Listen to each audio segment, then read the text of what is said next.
അസ്ഥിയുടെ താഴ്വരയിൽ ഒരു സൈന്യത്തെ ഞാൻ കാണുന്നു.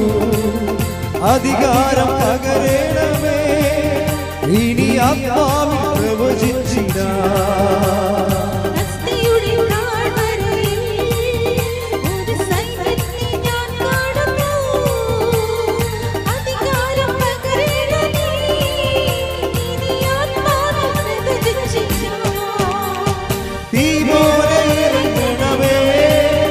അഗ്നിനാവായി പതിയണമേ, കൊടുങ്കാറ്റായി വീശണമേ, ആത്മനദിയായി ഒഴുകണമേ. ശക്തിയോടെ തീ പോലെ ഇറങ്ങണമേ, അഗ്നിനാവായി പതിയണമേ, കൊടുങ്കാറ്റായി വീശണമേ, ആത്മനദിയായി ഒഴുകണമേ. കർമ്മലിലെ പ്രാർത്ഥനയിൽ ഒരു കൈമേഘം ഞാൻ കാണുന്നു. ആഹാബ് വിറച്ച പോലെ അഗ്നിമഴയായി പെയ്യണമേ.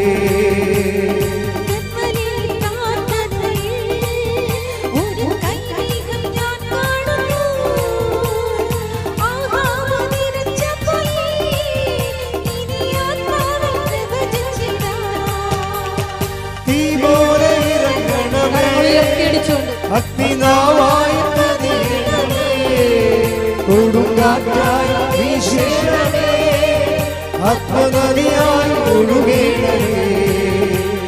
തീ പോലെ ഇറങ്ങണമേ, അഗ്നിനാവായി പതിയണമേ, കൊടുങ്കാറ്റായി വീശണമേ, ആത്മനദിയായി ഒഴുകണമേ. സ്തുതിക്കട്ടെ. ഹല്ലേലൂയ, ഹല്ലേലൂയ, ഹല്ലേലൂയ. പരിശുദ്ധ പരമദിവ്യകാരുണ്യത്തിന് എന്നേരവും ആരാധനയും സ്തുതിയും പുകഴ്ചയും ഉണ്ടായിരിക്കട്ടെ. എൻ്റെ പ്രിയപ്പെട്ടവരെ, സഭ നോൻപ് കാലത്തിലൂടെ കടന്നു പോവുകയാണ്. സഭയിലിത് കഴിഞ്ഞ തിങ്കളാഴ്ചയും ബുധനാഴ്ചയുമായിട്ട് ആരംഭിച്ചതാണ്. കഴിഞ്ഞ തിങ്കളാഴ്ചയും ബുധനാഴ്ചയുമായിട്ട് സഭയിൽ അതിൻ്റെ അംഗങ്ങളായിട്ടുള്ളവർ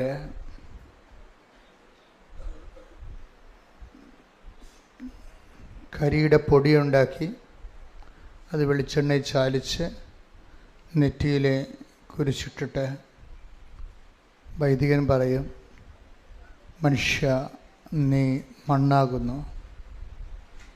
ബേസിക്കായിട്ട് നീ ആരാണ്? സുവിശേഷം പറയണത് ദൈവത്തെ മാറ്റി നിർത്തിയാൽ പിന്നെ അവശേഷിക്കുന്നത് ഒരു പിടി മണ്ണ് അല്ലെങ്കിൽ ചാരമാണ്. ഇതോടുകൂടി സഭ കടുത്ത ഉപവാസത്തിലേക്കും പ്രാർത്ഥനയിലേക്കുമാണ് ഉൾവലിയുന്നത്. പണ്ടത്തെ കാലത്തേക്കാളും എല്ലാ സഭകളിലുള്ള അനേകം മക്കൾ മുമ്പത്തേക്കാൾ ഉപവസിക്കുന്നവരും നോൻപ് അക്ഷരാർത്ഥത്തിൽ ആചരിക്കുന്നവരുമാണ്.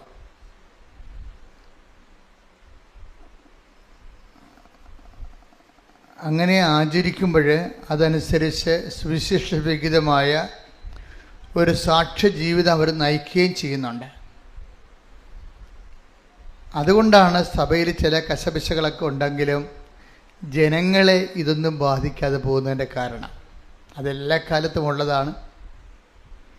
പക്ഷെ ജനങ്ങളുടെ ആധ്യാത്മികതയെയും സുവിശേഷവിഹിതമായ സാക്ഷ്യ ജീവിതത്തെയും ഒന്നും ബാധിച്ചിട്ടില്ല. കാര്യം ഇതിൻ്റെ അപ്പുറത്താണ് ദൈവവും ദൈവാനുഭവവും എന്ന് മനസ്സിലാക്കുമ്പോൾ, അങ്ങനെ മനസ്സിലാക്കി സഭയ്ക്ക് വേണ്ടി പ്രാർത്ഥിച്ച് അതിനെ സഭ എല്ലാ കാലത്തതുപോലെ സഭയും ഇതിനെ അതിജീവിച്ച് അങ്ങനെ ഭൂമിയിൽ യേശുക്രിസ്തുവിൻ്റെ അടയാളമായി സഭ ഇനിയും ഇനിയും വളരും. സ്തുതിക്കട്ടെ. ഹല്ലേലൂയ. നോൻപിൻ്റെ തലേ ദിവസം നമ്മുടെ വിജയകുമാർ സാർ എന്നെ വിളിച്ചിട്ട് ചോദിച്ചു, വെച്ചാൽ എല്ലാവരും ഉപവാസത്തിലേക്ക് പോവുകയല്ലേ. ഞായറാഴ്ച ഒരു മുട്ട കഴിക്കുന്നതുകൊണ്ട് വല്ല കുഴപ്പമുണ്ടോ എന്ന് കുഞ്ഞുങ്ങൾ ചോദിക്കണമെന്ന് ചോദിച്ചു, സാറിൻ്റെ മക്കൾ. അപ്പോൾ ഞാൻ പറഞ്ഞു, ലത്തീൻ പാരമ്പര്യം അനുസരിച്ചുകൊണ്ട് 40 ദിവസമാണ് ഉപവാസം, നോൻപ് കാലം. ഈ ശരിക്കും വിഷുദ്ധി ബുധൻ മുതൽ ഈസ്റ്റർ വരെ 46 ദിവസങ്ങൾ വരുന്നുണ്ട്. അപ്പം 6 ദിവസം 6 ഞായറാഴ്ചകളാണ്. ഞായറാഴ്ചകൾ കർത്താവിൻ്റെ തിരുവുദ്ധാന ദിവസമാണ്. നോൻപിൽ നിന്ന് ഒഴിവാക്കിയിട്ടുണ്ട്, പക്ഷെ പ്രാർത്ഥനാ ജീവിതത്തെ ഒഴിവാക്കിയിട്ടില്ല. 6 ഞായറാഴ്ച കഴിയുമ്പോഴാണ് ബാക്കി 40 ദിവസമുള്ളത്. ഇത് ഭയങ്കര ഒരു വസന്തകാലമാണ്. ദൈവത്തെ അന്വേഷിക്കുന്നവർക്ക്, അവൻ്റെ പദ്ധതി പ്രകാരം വിളിക്കപ്പെട്ടവർക്ക് ഇത് ഏറ്റവും 2 അനുഗ്രഹം ഒരുമിച്ച് വരണതാണ്. ചില ആൾക്കാർ കഴിഞ്ഞ ദിവസങ്ങളിൽ ജോമോളിനോട് പറയുമായിരുന്നു, ഞാൻ ഡോക്ടറേറ്റിന് ഇവിടെ കേരളത്തിൽ രജിസ്റ്റർ ചെയ്തിട്ട് സ്പെയിനിൽ പോയി വേറെ ഒരു സബ്ജക്റ്റ് പഠിക്കുമ്പോൾ 2 ഒരേ സമയത്ത് പഠിച്ചു തീർക്കുകയാണെങ്കിൽ എനിക്ക് ഡബിൾ ഡോക്ടറേറ്റ് കിട്ടത്തില്ല എന്ന് ചോദിച്ചു. ഞാൻ പറഞ്ഞ്, നീ ശ്രമിക്കുക, ഞങ്ങൾ പ്രാർത്ഥിക്കാം. ഇതുപോലെ ഡബിൾ പദവി കിട്ടുന്നതാണ് ഈ നോൻപ് കാലം. നമ്മൾക്ക് ഉടമ്പടി എടുത്തവർക്ക് ഡബിൾ പദവിയാണ്. അതിൻ്റെ കാരണം വെച്ച് കഴിഞ്ഞാൽ, ഒന്ന് പ്രാർത്ഥനയുടെ ഉപവാസത്തിൻ്റെയും നോൻപിൻ്റെ ഒരു കൃപ, അതിനുള്ളിൽ സുവിശേഷ സാക്ഷ്യത്തിൻ്റെ കൂടെ ഉൾപ്പെടുത്തിക്കൊണ്ട് ഉടമ്പടിയുടെ വേറെ ഒരു ജീവിതം. ഈ നോൻപ് ജീവിതവും ഉടമ്പടി ജീവിതവും തമ്മിൽ ഭയങ്കരമായിട്ട് നമ്മൾ എംപവർ ചെയ്യിക്കും. നമുക്ക് പവർ ഇല്ലാണ്ട് ഒരു 0 പവറായി പോകും ചില സമയത്ത്. ജീവിതത്തിൽ 0 പവറായി കഴിയുമ്പോൾ നമുക്ക് കഴിഞ്ഞ ദിവസങ്ങളിലേ ഈ അനിത ടോമി എന്നും പറഞ്ഞൊരു മോള് സാക്ഷ്യം പറഞ്ഞു. അനിത ടോമിയുടെ സാക്ഷ്യങ്ങളെന്ന് പറയുന്നത്, അനിത ടോമിയുടെ വിഷയം ഒരു വല്ലാത്ത കുടുംബ പ്രശ്നമാണ്. കുടുംബ പ്രശ്നത്തെ അവർ അനാവരണം ചെയ്തില്ല, നല്ല കാര്യം. നമുക്ക് അവരുടെ സ്വകാര്യ വിഷയം നമുക്ക് കേൾക്കേണ്ട കാര്യമില്ലല്ലോ. പക്ഷെ അവർ ആ ഒരു സ്വകാര്യ പ്രശ്നം അവരുടെ മനസ്സിലുണ്ടാക്കിയ ആഘാതം ഭയങ്കര ആഴമുള്ളതാണ്. കാര്യം അവർക്ക് സംസാരിക്കാൻ പറ്റില്ല, വൈരാഗ്യം ഉണ്ടായി, വെറുപ്പുണ്ടായി, ഒറ്റപ്പെട്ട്, കുടുംബത്തിലുള്ളവർ തന്നെയാണ്. അപ്പോൾ സഹിക്കാൻ പറ്റാത്തൊരവസ്ഥ വന്ന് അതിനുള്ളിൽ അവർ പ്രഗ്നൻറ്റുമായി. അതിൻ്റെ ഇമ്പാക്റ്റ് കാരണം ബ്ലീഡിങ്ങുമായി. ഭയങ്കരമായ ഒരു സ്ത്രീ കടന്നു പോകുന്ന ഒരു ഭയങ്കര നമുക്ക് താങ്ങാനാവാത്ത ഒരു മാനസിക ഭാരങ്ങളാണ്. ഇങ്ങനെ കടന്നു പോകുന്ന സമയത്ത് അവളോട് ഡോക്ടർ പറഞ്ഞ്, നിങ്ങളുടെ ഈ സൈക്കോസോമ ഡിസീസ് പോലെ വരണതാണ്. മനസ്സിനുണ്ടാകുന്ന പിരിമുറുക്കവും ആഘാതവും ഭാരവും ആണ് ബോഡിയെ ബാധിച്ചിട്ട് അത് പിന്നെ ബ്ലീഡിങ് ആയിട്ട് വരുന്നു. അപ്പോൾ അതുകൊണ്ട് ഒരു സൈക്കോളജിസ്റ്റിനെ കാണുന്നതല്ലാണെന്ന്, ഒരു ക്ലിനിക്കൽ കൗൺസിലിംഗ് ആവശ്യമാണെന്ന് പറഞ്ഞു. കാര്യം ഉറക്കമില്ല, ആളിന് ഡിപ്രഷനായിപ്പോയി. ഉറക്കമില്ലാണ്ട് വന്ന് ഡിപ്രഷനായി കഴിഞ്ഞപ്പോൾ ഇതുപോലെ നമ്മൾ ആശുപത്രി ചെല്ലുമ്പോൾ അവർ നമുക്ക് ഒരു ഹെൽപ്പ് തരും. ക്ലിനിക്കൽ ആയിട്ടുള്ള സൈക്കോളജിസ്റ്റിൻ്റെ ഒരു കൗൺസിലിംഗ് ഇതൊക്കെ തരും. നമ്മളെ എംപവർ ചെയ്യണം അവരുടെ ഉദ്ദേശം. അവർ കാര്യങ്ങൾ പറഞ്ഞ് മനസ്സിലാക്കിയിട്ട് നമ്മൾ അതിനെ അതിജീവിക്കാൻ ശ്രമിക്കാൻ വേണ്ടിയുള്ള ഉത്തേജകമായ ഉപദേശങ്ങളും ചിലപ്പോൾ മരുന്നും തരും. അപ്പോൾ അങ്ങനൊരു ട്രീറ്റ്മെൻറ്റിലേക്ക് ഇവർ പോവുകയാണ്. അതിനുശേഷം ഈ കൗൺസിലർ പറഞ്ഞു, നിങ്ങൾ കാണിക്കേണ്ടത് ശരിക്കും പറഞ്ഞാൽ ഒരു സൈക്കാട്രിനെ കാണിക്കേണ്ടത്, ഒരു മനോരോഗ വിദഗ്ധനെ കാണിക്കണമെന്ന് പറഞ്ഞു. മാനസികമായ ഉപദേശകനേക്കാൾ ഉപരി ഒരു മനോരോഗ വിദഗ്ധൻ. പത്ര കണ്ട് ഇവൾ ഡിപ്രസ്ഡായി പോയായിരുന്നു. മനുഷ്യൻ്റെ ഒരു അവസ്ഥകളെ ഇപ്പം എനിക്കോ നിങ്ങൾക്കൊക്കെ ഇത് വരാം. പ്രത്യേകിച്ച് മലയാളത്തിൽ ഇത് ഒക്കെ വരാനുള്ള സാധ്യത കൂടുതലാണ്. തമിഴ്നാട്ടുകാരന് അധികം വരിക, അത്രയും വരത്തില്ല. തെലുങ്കുകാരന് അവരൊക്കെ കെയർലെസ് ആയിട്ട് ആവശ്യമില്ലാത്ത ബേബി കെയർ ഒന്നും കൊടുക്കണില്ല എല്ലാവരെയും. നമ്മൾ ആവശ്യമില്ലാത്ത എന്തൊരു ബേബി കെയറാണ്. അത് കാരണം ഇങ്ങനെ സ്പൂൺ ബേബിയായിട്ട് ബിസ്ക്കറ്റ് ബേബിയായിട്ട് ജനിച്ചിട്ട് എന്തെങ്കിലും ഇഷ്യൂ വരുമ്പോൾ കടന്ന് ആത്മഹത്യ ചെയ്യേണ്ട അവസ്ഥ വരണില്ലേ? അത് ആവശ്യമില്ലാത്ത ഒത്തിരി കെയറുകൾ കിട്ടി വന്നു കഴിഞ്ഞാൽ നമ്മൾ ബിസ്ക്കറ്റ് ബേബിയായി പോകും. അപ്പം അങ്ങനെ വരുമ്പോൾ ചില പ്രശ്നങ്ങൾ നമുക്ക് തരണം ചെയ്യാൻ പറ്റാതെ വരും. ഇപ്പോൾ ഇവരുടെ വിഷയം കണ്ടില്ലേ, ഇവരുടെ വിഷയം വളരെ സീരിയസാണ്. ഇപ്പോൾ ഇവരോട് പറഞ്ഞത് ഒരു സൈക്കാട്രിസ്റ്റിനെ കാണാൻ പറഞ്ഞു. സൈക്കാട്രി അവർ കണ്ടു. അങ്ങനെ അദ്ദേഹം കുറച്ച് മരുന്നിനൊക്കെ കുറിച്ച് കൊടുത്തു. അപ്പോൾ ഉറങ്ങാനുള്ള മരുന്നുകളും മറ്റു തരത്തിലുള്ള ഹോർമോൺ ഉത്തേജകമായിട്ടുള്ള മരുന്നുകളൊക്കെ കുറിച്ച് കൊടുക്കും. അപ്പോൾ കുറച്ച് ബലം കിട്ടും. പക്ഷേ ഇഷ്യൂ പോകത്തില്ലല്ലോ. നമ്മുടെ മനസ്സിനെ ആഘാതമാക്കിയ സബ്ജക്റ്റ് വൈസ് അവിടെ ഹീലിംഗ് ഉണ്ടാകാൻ വലിയ പാടാണ്. അതൊരു ടൈം കഴിയുമ്പോൾ മറന്നും പുറത്തും മാറി താമസിച്ചും ഒക്കെ ഇങ്ങനെ കുറച്ച് സബ്സൈഡ് ചെയ്ത് പോകുന്നല്ലാതെ ആ ഇഷ്യൂ അങ്ങനെ തന്നെ അവിടെ നിലനിൽക്കാനുള്ള സാധ്യത, രോഗകാരണങ്ങൾ നിലനിൽക്കാൻ സാധ്യതയുണ്ട്. ഇവളാണെങ്കിൽ ശരിക്കും ഒരുങ്ങി ഡിപ്രസ്ഡായിട്ട് ഈ ഒരു ഞാൻ മുമ്പ് പറഞ്ഞ പോലെ ഒരു സീറോയിലേക്ക് വരികയും സീറോയിലോട്ട് പറഞ്ഞത് കാര്യം വെച്ചാൽ മാനസികാവസ്ഥ വളരെ മോശമായി. ഇപ്പം നമ്മൾ കീഴടങ്ങി കൊടുക്കത്തില്ലേ, കീഴടങ്ങി കൊടുക്കും. ചിലർ രോഗത്തിന് കീഴടങ്ങി കൊടുക്കും. പട്ടാളക്കാർ യുദ്ധം തോക്കുമെന്ന് കണ്ടു കഴിഞ്ഞാൽ ഒന്നെങ്കിൽ വെള്ളക്കൊടി വീശും, അല്ലെങ്കിൽ കൈ ഉയർത്തി കാണിക്കും. അപ്പോൾ ശത്രുക്കൾ വന്ന് നമ്മൾ അറസ്റ്റ് ചെയ്തുകൊണ്ട് പോയിട്ട് വല്ല തുറങ്കിലും അടക്കും. ചിലപ്പോൾ അവിടെ കിടന്ന് ചത്തുപോയതും വരും. ചിലപ്പോൾ യുദ്ധം കഴിയുമ്പോൾ ചിലപ്പോൾ ആൾക്കാരെ ഏൽപ്പിക്കുന്ന സമയത്ത് ജീവനുള്ളവർ തിരിച്ച് ഏൽപ്പിച്ചെന്ന് വരും. എന്നാലും ഒരു തോറ്റ് കൊടുക്കുന്ന ഒരവസ്ഥ വന്നു. നമ്മൾ തന്നെ തോറ്റ് കൊടുക്കുന്ന അവസ്ഥ. ഇനി ഇതിൽ നിന്ന് രക്ഷപ്പെടേണ്ട എന്ന് വിചാരിക്കും. അതിൻ്റെ ഇടയ്ക്ക് ഒരു പ്രശ്നമുണ്ടായത്, ഇതിൻ്റെ മാസം തികയാതെ പ്രസവിക്കും, 7-ാം മാസം പ്രസവിക്കും. അതൊന്നും അനുജ പിന്നെ അധികം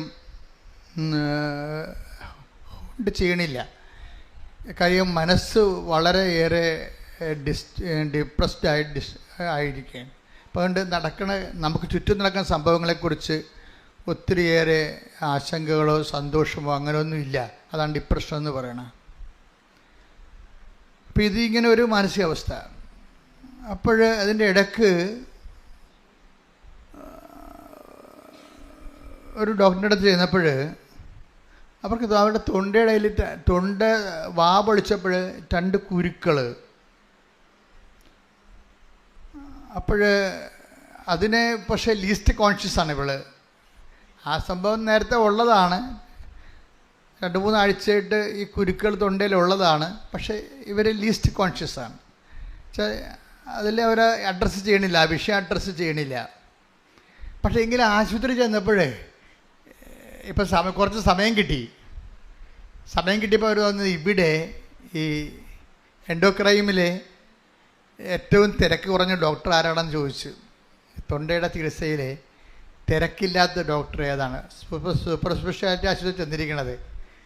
അപ്പോൾ തിരക്കില്ലാത്ത ഡോക്ടറിൻ്റെ അടുത്ത് ചെന്നിട്ട് ഇതൊന്ന് കാണിക്കാം. അപ്പോൾ അങ്ങനെ ഒരു തിരക്കില്ലാത്ത ഡോക്ടറിനെ കണ്ടുപിടിച്ചത് കാണിച്ചപ്പോൾ ഡോക്ടർ പറഞ്ഞു, ഇതെന്ത് പരിപാടി, ഇത് എത്ര ദിവസമായി ഇങ്ങനെ അങ്ങനെയൊക്കെ പുള്ളി ചോദിക്കണ്ടേ. അപ്പോൾ അത് ഉടനെ ഡോക്ടർ പറഞ്ഞു, ഇത് FNACക്ക് വിടണമെന്ന് പറഞ്ഞു.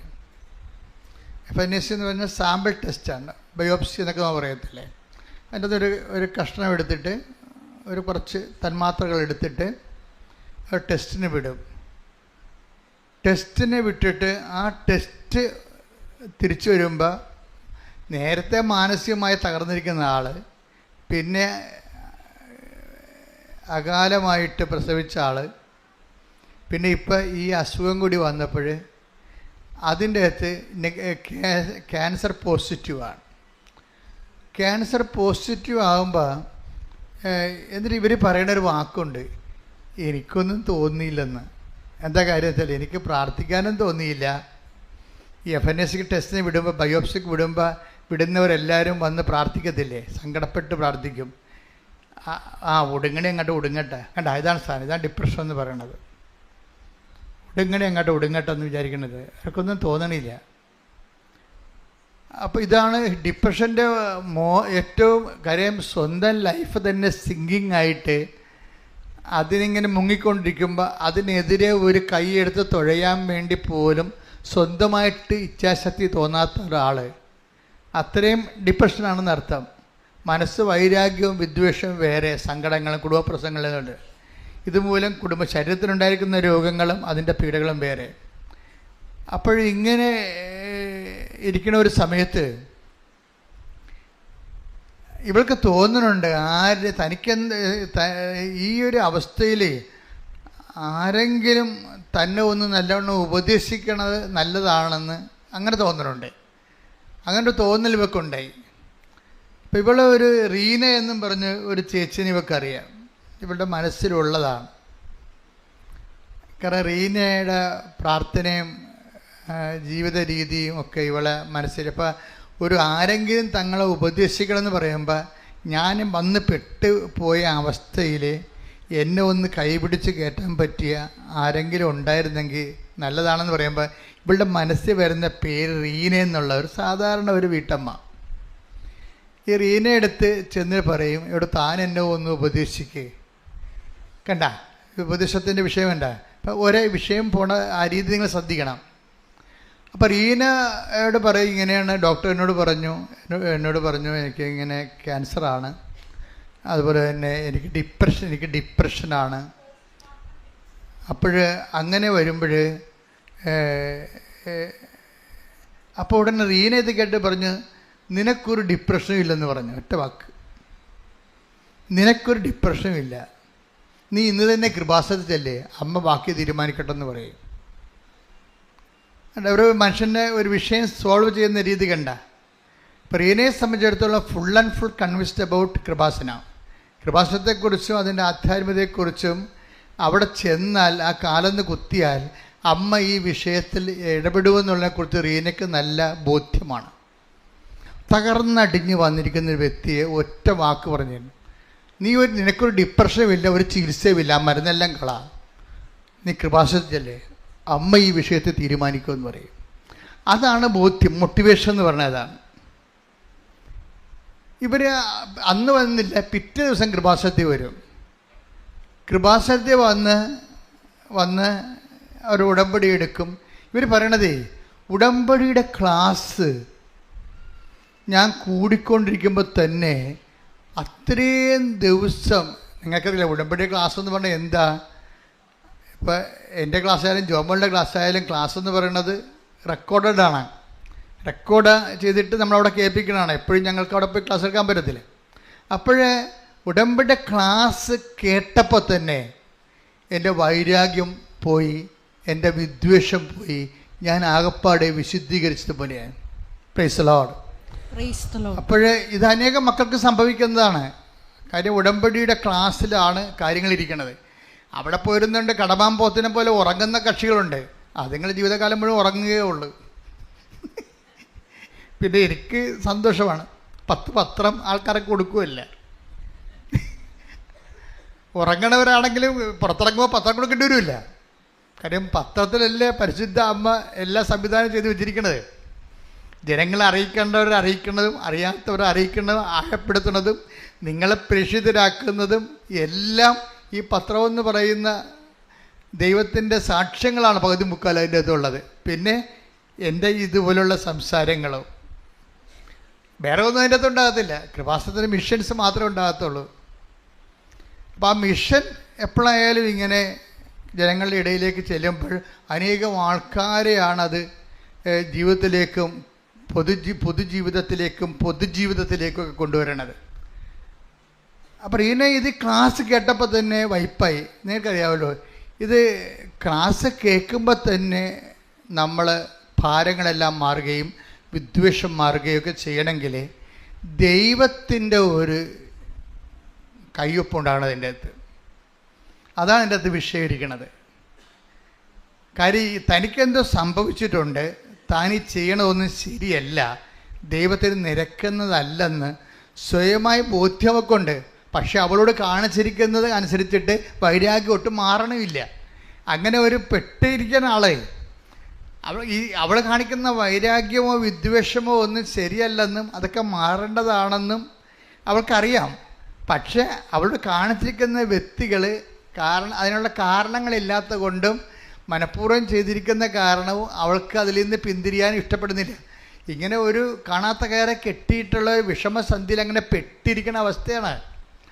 പക്ഷെ അവിടെ എന്ത് സംഭവിച്ചിരിക്കുന്നത്, അവിടെ ഇവളുടെ ഒരു ആത്മാർത്ഥത കാരണം ഈ ദൈവം ആദ്യമേ തന്നെ ഇൻസെൻറ്റീവ് എന്ന് പറയും. നമ്മൾ ഇൻസെൻറ്റീവ് ആൻഡ് ഇൻവെസ്റ്റ്മെൻ്റ് എന്ന് പറയുന്നത് ഉടമ്പടിയിലെ ഒരു സംഭവമാണ്.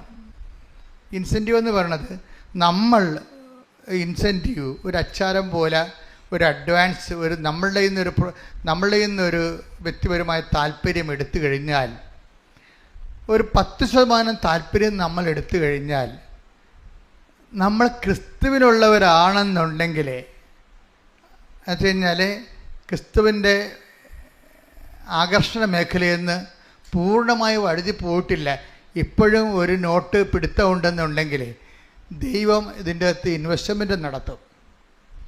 ഭാവിയിൽ നിങ്ങൾ ശരിയായി വരുമെന്ന് ദൈവത്തിന് അറിയാവുന്ന കാരണം ദൈവം കണ്ണും പൂട്ടി ഒരു ബിസിനസ് വിജയിക്കണമെന്നുണ്ടെങ്കിൽ അതിൽ ബാങ്കുകാർ ലോൺ തരാൻ തയ്യാറാകും, അല്ലേ? ബാങ്കുകാരൊക്കെ ആ പ്രോജക്റ്റ് കറക്റ്റാണ്, അതിൻ്റെ എക്സ്പോർട്ട് നടക്കും, നിങ്ങൾക്കതിൻ്റെ മൊണോപ്പൊളി ഉണ്ട് എന്ന് ബാങ്കിന് കോൺഫിഡൻസ് ഉണ്ടെങ്കിൽ അവർ ഓടി എത്ര വേണമെങ്കിലും തരും, കോടിക്കണക്കിന് രൂപ തരും. അതുപോലെ ഓവർ ഡ്രാഫ്റ്റ് ദൈവവും തരും. നമ്മൾ രക്ഷപ്പെടുമെന്ന് ദൈവത്തിന് തോന്നിക്കഴിഞ്ഞാൽ നിങ്ങളുടെ devoid of your merits or demerits ദൈവം അതിൻ്റെ അകത്ത് ഇൻവെസ്റ്റ് ചെയ്യും. അതെപ്പോഴും നമ്മൾ ശ്രദ്ധിക്കണം. എന്ന് കഴിഞ്ഞാൽ നിങ്ങൾ ഭാവിയിൽ ദൈവത്തിന് വേണ്ടി ജീവിക്കും എന്ന് ദൈവത്തിന് തോന്നിയാൽ നിങ്ങൾ പ്രോജക്റ്റ് ഇതിന് ഗ്രേസിൻ്റെ കൃപ മുടക്കാൻ പറ്റിയ ഒരു നല്ല സക്സസ് ആയിട്ടുള്ളൊരു പ്രോജക്റ്റാണ് നിങ്ങളെന്ന് ദൈവത്തിന് തോന്നിയാൽ ദൈവം അതിൻ്റെ അകത്ത് ഇൻവെസ്റ്റ് ചെയ്യാൻ തയ്യാറാകും. അനിത ടോമി ഒരു ടൈം കഴിയുമ്പോൾ കർത്താവിലേക്ക് പൂർണ്ണമായിട്ട് വരുമെന്ന് ദൈവത്തിന് അറിയാമല്ലോ. അത് എപ്പോഴും എൻ്റെ മക്കളെ ഉടമ്പടിയുടെ വിജയമെന്ന് പറയണത് നിങ്ങളുടെ ഓരോരോ കാലത്തെ വീട്, വിവാഹം, ജോലി, പഠനം, അതുപോലെ തന്നെ പരീക്ഷ, ആ ഒരു വിഷയം വെച്ചുകൊണ്ട് നിങ്ങൾ ഉടമ്പടിയെ സമീപിച്ചു. അത് കഴിയുമ്പോൾ നിങ്ങൾക്ക് ദൈവവുമില്ല ആരുമില്ലാത്ത പോലെ ജീവിക്കുന്ന ഒരു രീതിയാണല്ലോ ചില ആൾക്കാരുടെ ഉള്ളത്. അതാണ് ഇതിനകത്ത് വരുന്ന ഒരു പ്രശ്നം. നിങ്ങൾ ആദ്യമേ ദൈവത്തെ ധരിപ്പിക്കേണ്ടതെന്ന് വെച്ച് കഴിഞ്ഞാൽ, ഉടമ്പടി എന്ന് പറഞ്ഞാൽ ഞാൻ എപ്പോഴും പറയും covenant is N intelligent affair എന്ന് പറയും. എന്നുവെച്ചാൽ എന്താ വെച്ചാൽ ബുദ്ധിപരമായൊരു നടപടിയാണ്. നിങ്ങൾ ദൈവത്തെ ധരിപ്പിക്കേണ്ടതെന്ന് വെച്ച് കഴിഞ്ഞാൽ എനിക്കിതൊരു മിനിമം പരിപാടിയല്ല. ഉടമ്പടി എന്നെ സംബന്ധിച്ചിടത്തോളം IATS പാസ്സാകാനുള്ള ഒരു മിനിമം പരിപാടിയല്ല, വസ്തു വിൽക്കാൻ വേണ്ടിയുള്ള ഒരു മിനിമം പരിപാടിയല്ല, കല്യാണം ഒത്തുവരാൻ വേണ്ടിയുള്ള ചെറിയൊരു നടപടിക്രമമല്ല. എനിക്ക് ദൈവത്തിന് വേണ്ടി ജീവിക്കാൻ വേണ്ടിയുള്ള ബൃഹത്തായ ഒരു പരിപാടിയാണിതെന്ന് നിങ്ങൾ ദൈവത്തെ ധരിപ്പിക്കണം. പിടികിട്ടിയ ഇത് ഭയങ്കര ബുദ്ധിപരമായിട്ട് ഇടപെടേണ്ട കാര്യം, ആദ്യമേ ചെയ്യേണ്ട കാര്യമാണ്. പലർക്കും ഇതിനെക്കുറിച്ച് അറിയത്തില്ല. ആദ്യമേ തന്നെ ദൈവത്തെ ധരിപ്പിക്കേണ്ട, കർത്താവേ എൻ്റെ ഈ പരീക്ഷ കൊണ്ട് തീരണമല്ല നമ്മമ്മലുള്ള ജീവിതം, എൻ്റെ ഈ കാനഡയിൽ പോക്കുകൊണ്ട് തീരണതല്ല നമ്മമ്മലുള്ള ജീവിതം. ഞാൻ എവിടെ പോയാലും ചില ആൾക്കാർ പറയത്തില്ലേ മരണം വരെ ഞാൻ ഉടമ്പടി ജീവിതം ജീവിക്കുമെന്ന്. ഇന്നിപ്പോൾ ആൾക്കാർക്ക് മനസ്സിലായി ഉടമ്പടി ഒരു പ്രാർത്ഥനയല്ല, അതൊരു ജീവിത രീതിയാണെന്ന് മനസ്സിലായി. ജീവിത രീതി എന്നാണ് പറയണത്. ഉടമ്പടി ഒരു ജീവിത രീതി, സുവിശേഷവിഹിതമായ സാക്ഷി ജീവിതമാണ്. ദൈവത്തിൻ്റെ സ്നേഹത്തിൽ ജീവിക്കാൻ വേണ്ടി. അങ്ങനെ ദൈവത്തിന് ആദ്യമേ നമ്മളെക്കുറിച്ച് സെൽഫ് ഇൻട്രൊഡക്ഷൻ ഇല്ലേ, നമ്മളെക്കുറിച്ച് സെൽഫ് ഇൻട്രൊഡക്ഷൻ. ഇപ്പം നമ്മളിവിടെ എവിടെയെങ്കിലുമൊക്കെ നമ്മളെ പരിചയമില്ലാത്ത സ്ഥലത്ത് ചെല്ലുമ്പോൾ പറയും നമ്മൾ ഇന്നയാളാണെന്ന് പറയത്തില്ലേ.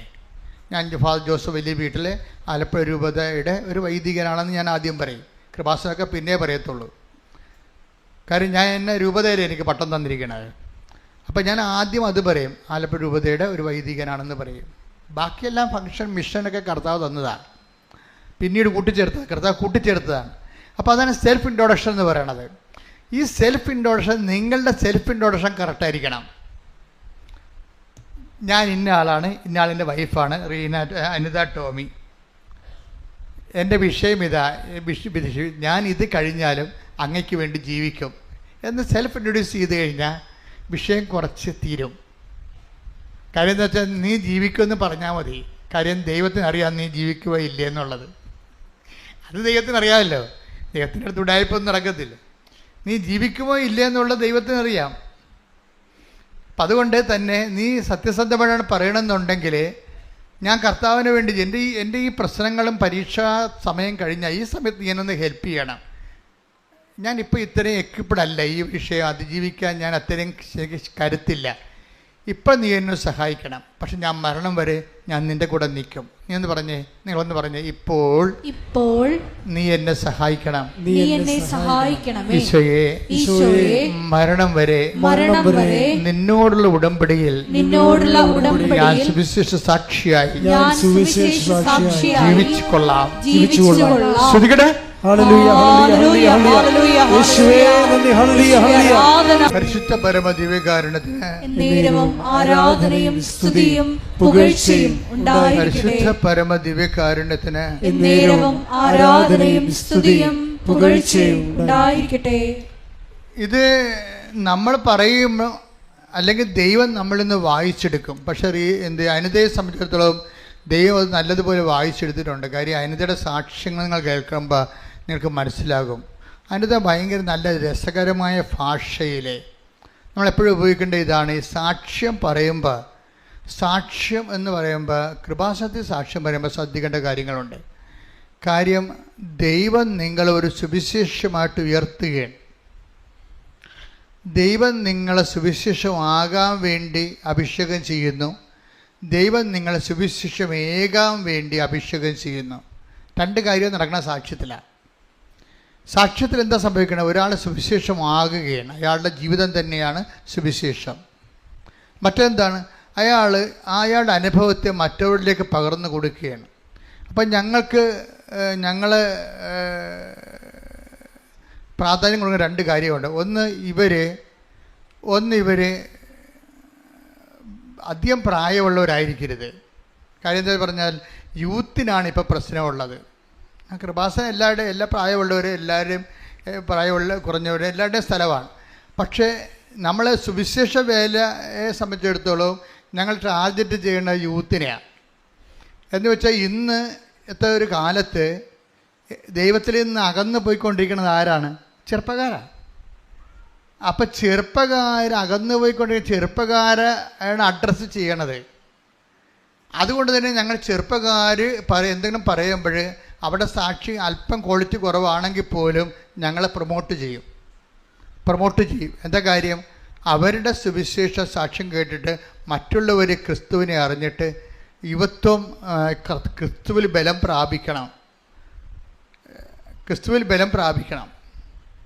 അപ്പം അതുകൊണ്ട് തന്നെ എപ്പോഴും നമ്മൾ സാക്ഷ്യം പറയുമ്പോൾ യൂത്ത് അതിൻ്റെ അകത്തുണ്ടെങ്കിൽ നിങ്ങൾ അമ്മമാർ അവരെ കൂട്ടിക്കൊണ്ട് വരണം.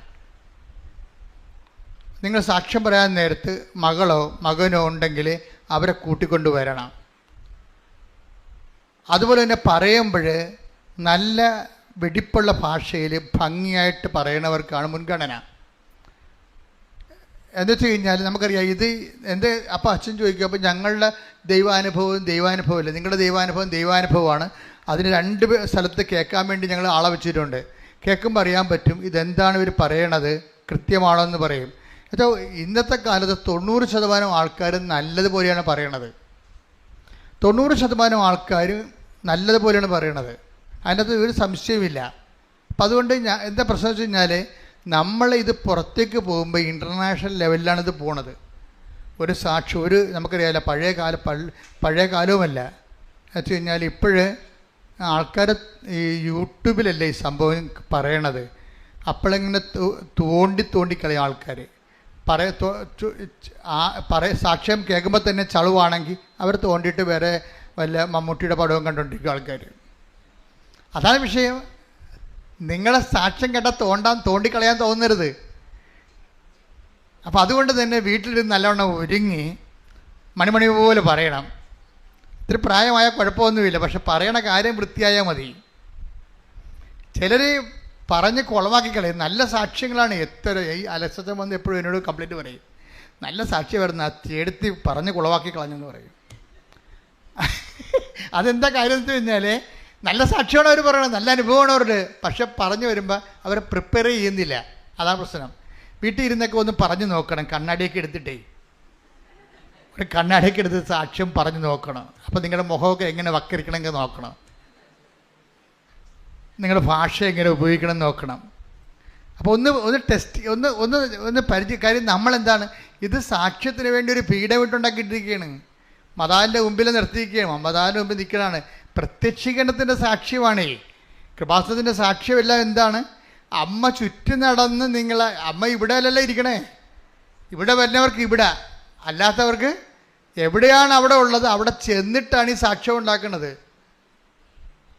സുഗന്ധലേപനമായാലും ശരി, മഴവില്ലായാലും ശരി, അമ്മയുടെ പ്രത്യക്ഷീകരണമായാലും ശരി, സ്വപ്നമായാലും ശരി, സഞ്ചാരി മാതാവ് സമയത്തിൻ്റെ അധികാരിയായിട്ട് ഈ പ്രത്യക്ഷീകരണ സന്ദേശം എവിടെയാണോ നിങ്ങൾക്ക് വിഷമമുള്ളത് ആ വെന്റിലേറ്ററിൽ പോലും അമ്മ നേരിട്ട് വരികയാണ്. ആ പ്രത്യക്ഷീകരണത്തിൻ്റെ സാക്ഷ്യമാണ് ഇവിടെ പറയണത്. പ്രത്യക്ഷീകരണത്തിൻ്റെ സാക്ഷ്യം എന്ന് പറയുമ്പോൾ ജനകോടികൾക്കും ജന്മാന്തരങ്ങൾക്കും അതൊരു പ്രതീക്ഷയാണ് നൽകുന്നത്. പുതിയൊരു കാലത്തെ നീ ഏത് കെട്ടകാലത്താണ് നീ ജീവിക്കണമെന്നുണ്ടെങ്കിലും അമ്മ നിൻ്റെ കൂടെ ഉള്ളിടത്തോളം കാലം നിന്നെ തോപ്പിക്കാൻ ഈ ജീവിതത്തിന് കഴിയത്തില്ല. ദൈവം ജയിക്കും, നീ ജയിക്കും, നിന്നിലൂടെ സുവിശേഷം മുന്നേറും. സ്തുതിക്കട്ടെ, ഹല്ലേലൂയ. വിശുദ്ധ പരമ ദിവ്യകാരുണ്യത്തിന് ആരാധനയും സ്തുതിയും പുകഴ്ചയും ഉണ്ടായിരിക്കട്ടെ. അപ്പോൾ തന്നെ സാക്ഷ്യം നിങ്ങൾക്ക് തീർച്ചയായിട്ടും കർത്താവ് ഒരു ഉടമ്പടി എടുക്കുമ്പോൾ നിങ്ങൾക്ക് ദൈവത്തെ പറയും, കർത്താവേ എന്നെ പ്രത്യക്ഷീകരണത്തിന് സാക്ഷി ആക്കണമേ എന്ന് നിങ്ങൾക്ക് പ്രാർത്ഥിക്കാം. ആദ്യം നിങ്ങൾ പ്രാർത്ഥിക്കുന്നത് തന്നെയാണ്. ഉടമ്പടി എടുക്കുമ്പോൾ തന്നെ പ്രാർത്ഥിക്കേണ്ടത് എന്താണ്? എന്നെ പ്രത്യക്ഷീകരണത്തിൻ്റെ സാക്ഷി ആക്കണമേ. പക്ഷെ സാക്ഷ്യം പറഞ്ഞോളാമെന്ന് പറഞ്ഞിട്ട് ഇവിടെ വരുമ്പോൾ കുറച്ച് പ്രശ്നമുണ്ട്. വല്ല കോഞ്ഞാട്ട സാക്ഷ്യമാണെങ്കിൽ ഞങ്ങൾ ഓടിച്ചിടും ഇവിടുന്ന്. അപ്പോൾ നിങ്ങൾ ഉടനെ മസിൽ പിടിച്ചുകൊണ്ട് പറയും, ഞങ്ങൾ സാക്ഷ്യം പറയാൻ നേർച്ച നേർന്നതാണ്. നേർച്ച നേർന്നെങ്കിൽ ആ അവിടെ പോയിരുന്ന് പറയാൻ പറയും, ഇവിടെ പറയിപ്പിക്കത്തില്ല. ആ സാക്ഷ്യം കറക്റ്റായിരിക്കണം. ചില ആൾക്കാർ ഇവിടെ വന്ന് ബഹളമൊക്കെ ഉണ്ടാക്കുന്നുണ്ട്, ഞങ്ങൾ നേർച്ച നേർന്നതല്ലേ, ഞങ്ങൾക്ക് പറയണ്ടേ, കടവല്ലേ, കടവൊക്കെയാണ്. പക്ഷേ ഈ സാക്ഷ്യം കൃപാസന ആൾത്താരയിൽ പറയാപ്പിക്കാൻ വേണ്ടി അത് സ്റ്റാൻഡേർഡ് ഇല്ല. അതാണ് പ്രശ്നം. അതിനാണ് ജീന സിസ്റ്ററിനെയൊക്കെ വെച്ചിരിക്കുന്നത്. ഫസ്റ്റ് പാർട്ടിയാണ്. സിസ്റ്ററിൻ്റെ അടുത്തൊക്കെ ചെന്ന് കഴിഞ്ഞാൽ സിസ്റ്ററും കൊള്ളാം, ഈ അച്ഛനും കൊള്ളാം.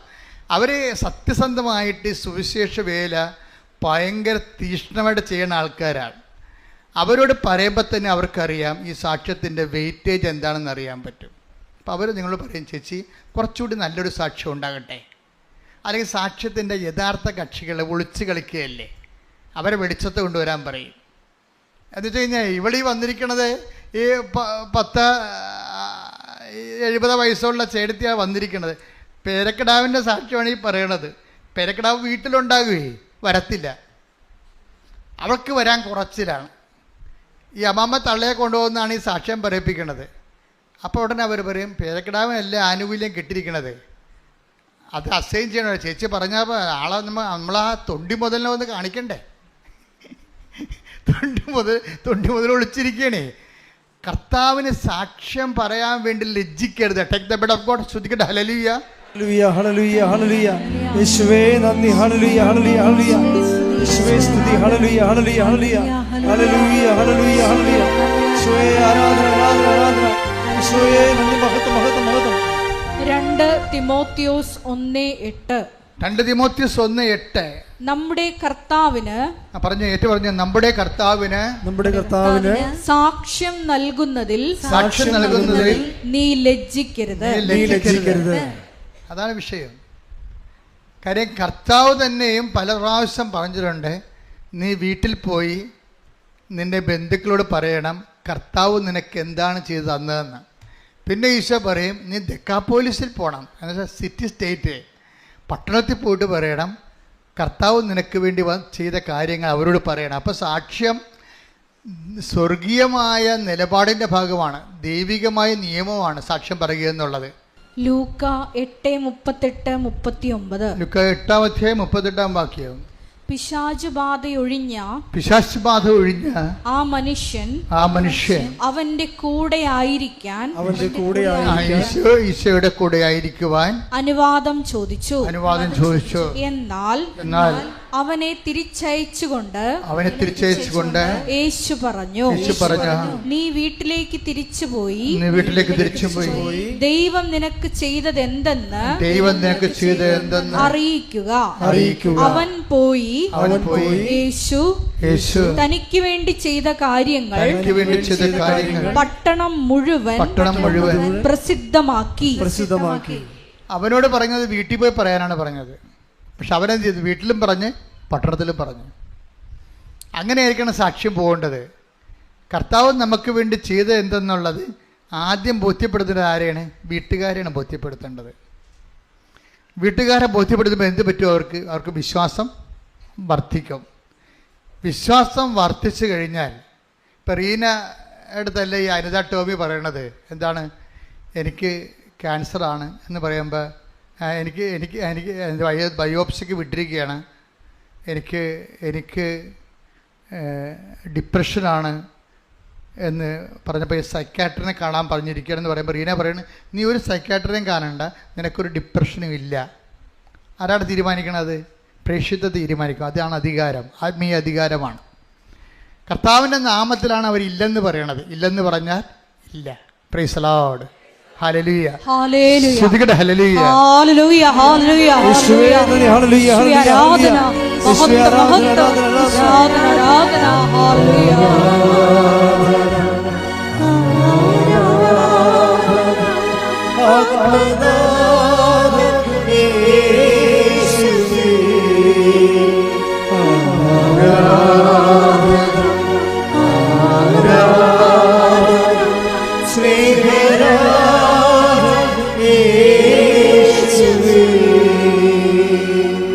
അപ്പോഴേ അനിത ടോമി വന്നിരുന്നപ്പോൾ തന്നെ ഈശോ അപ്പോൾ തന്നെ ആ ഫയൽ എടുത്തിട്ട് ഒറ്റ ക്ലാസ് കൊണ്ട് വിദ്വേഷം മാറ്റി, അതുപോലെ തന്നെ സങ്കടവും മാറ്റി, കാളെ കഴുകി.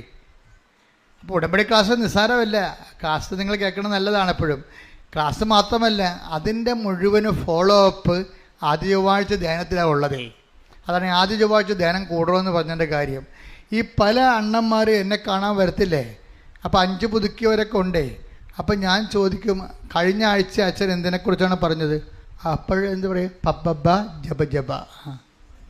എന്താ സമയം? ഒന്നും പഠിച്ചിട്ടില്ല. ഇവർ ഈ സാധനം വെച്ചിട്ട് വന്നിരിക്കുകയാണ്. എന്താണെന്നറിയാം? ഇവർ തന്നെത്താൻ ഈ ഉടമ്പടിയെ കൊന്ന്, ഇവർ ശരിക്കും പറഞ്ഞാൽ അറസ്റ്റ് ചെയ്യേണ്ടതാണ് ഇവരെ. കാര്യം ദൈവമായിട്ട് ഇവർ ഇന്നല്ലെങ്കിൽ നാളെ അറസ്റ്റിലാവും. എന്താ കാര്യം?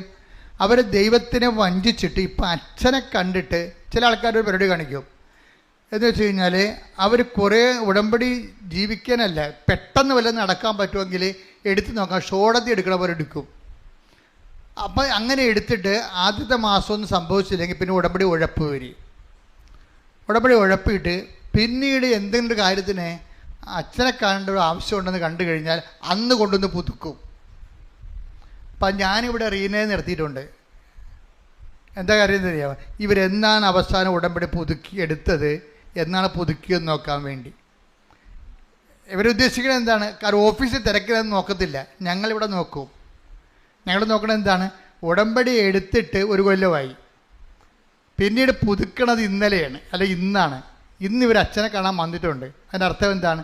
അച്ഛനെ കാണാൻ വേണ്ടിയാണ് ഇവർ പുതുക്കിയിരിക്കണമെന്നല്ലേ, ഉടമ്പടി ജീവിക്കാനല്ല. അപ്പോൾ ഞാൻ പറയും, നിങ്ങൾ ഉടമ്പടി 1 കൊല്ലമായിട്ട് ജീവിച്ചിട്ടില്ല, ഇപ്പോൾ എന്നെ കണ്ടു പോകുമ്പോൾ നിങ്ങൾ ജീവിക്കുമെന്ന് എനിക്ക് ഉറപ്പില്ല, അതുകൊണ്ട് വന്ന വണ്ടി തന്നെ യൂട്ടേൺ അടിച്ച് പോയിക്കൊള്ളാൻ പറയും.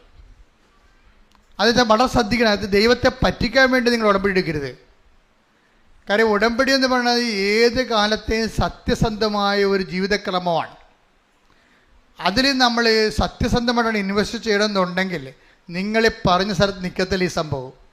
നിങ്ങൾക്ക് എന്തെല്ലാമാണോ ജീവിതത്തിൽ വേണ്ടതെന്നുള്ളത് നിങ്ങളെക്കാൾ നല്ലവണ്ണം നിൻ്റെ ദൈവത്തിനറിയാം.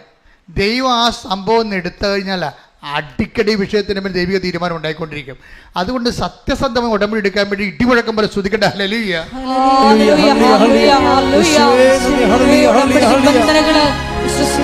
പാലിക്കാനുള്ള അധിക അഭിഷേകം ഞങ്ങൾക്ക് നൽകണമേ. അധിക കൃപ നൽകണമേ. ഹല്ലേലൂയ. പരിശുദ്ധ പരമദിവ്യകാരുണ്യത്തിന് എന്നേരവും ആരാധനയും സ്തുതിയും പുകഴ്ചയും ഉണ്ടായിരിക്കട്ടെ. പരിശുദ്ധ പരമദിവ്യകാരുണ്യത്തിന് എന്നേരവും ആരാധനയും സ്തുതിയും പുകഴ്ചയും പരിശുദ്ധ പരമദിവ്യകാരുണ്യത്തിന് എന്നേരവും ആരാധനയും സ്തുതിയും പുകഴ്ചയും ഉണ്ടായിരിക്കട്ടെ. അപ്പോൾ ആ ക്ലാസ്സിൽ തന്നെ കർത്താവ് അവളെ വിശുദ്ധീകരിച്ചു. അവളുടെ വിദ്വേഷമെല്ലാം പോയി, അവളുടെ ദേഷ്യമെല്ലാം മാറി. അവൾ ശരിക്കും ഒരു വിശുദ്ധിയിലേക്ക്, അവൾ ഒറ്റ ക്ലാസ് കൊണ്ട് തന്നെ അവൾ വിശുദ്ധീകരിക്കപ്പെട്ടു. ഇവളുടെ ഈ മെഡിക്കൽ സീറ്റ് ഉണ്ടായത് കാരണം അന്ന് തന്നെ ആൾക്കാരെ വന്ന് എന്നെ കാണാൻ ഒരു അവസരം കിട്ടി. അന്ന് ഈ സബ്ജക്റ്റിനെ കുറിച്ചൊന്നും അറിയത്തില്ലല്ലോ. ഞാൻ അവളുടെ ഈ ബയോപ്സിക്ക് വിട്ട് തൊണ്ടയിൽ ബയോപ്സി FNS ചെയ്തപ്പോൾ ഒരു മുഴയല്ല 3 മുഴയുണ്ട്. ഒരു മുഴ ക്യാൻസറസാണ്. അത് നമ്മൾ അറിയപ്പെടാതിരുന്ന മുഴയാണ് ക്യാൻസറസ്. അതിൻ്റെ സാമ്പിൾ ടെസ്റ്റിൽ ക്യാൻസറസ് ആണത്. അപ്പോൾ ക്യാൻസറസായിട്ടാണ് ഇവിടെ വരണത്. പക്ഷെ ഞാനിത് ഇവളുടെ ഈ മെഡിക്കൽ പേപ്പർ കൊണ്ടുപോയി അമ്മയുടെ മധ്യസ്ഥന് വെച്ചു. പ്രത്യക്ഷീകരണ പ്രാർത്ഥനയുടെ പ്രധാനപ്പെട്ട പ്രസക്ത ഭാഗങ്ങൾ ചൊല്ലി ഈശോൻ്റെ അടുത്ത് കൊണ്ടുവച്ച് വിശ്വപ്രമാണം ചൊല്ലി. നിങ്ങൾ ഓർക്കുന്നുണ്ടോ ഞാനതിൻ്റെ വലിയ ആനക്കായ പ്രാർത്ഥനയാണ് ചെല്ലണമെന്ന്? ഇല്ല, പ്രാർത്ഥനയെല്ലാം കത്തോലിക്ക സഭയുടെ പ്രാർത്ഥനയുള്ളൂ. ആ വിശ്വാസ പ്രമാണം പിന്നെ ഒരു പ്രശ്നം എന്ന് പറയുന്നത്, വിശ്വാസ പ്രമാണമൊക്കെ ചെല്ലുമ്പോൾ നമ്മൾ തമ്മിൽ ചെല്ലുമ്പോൾ ഇത് വ്യത്യാസം ഉണ്ടാകുന്നേ ഉള്ളൂ.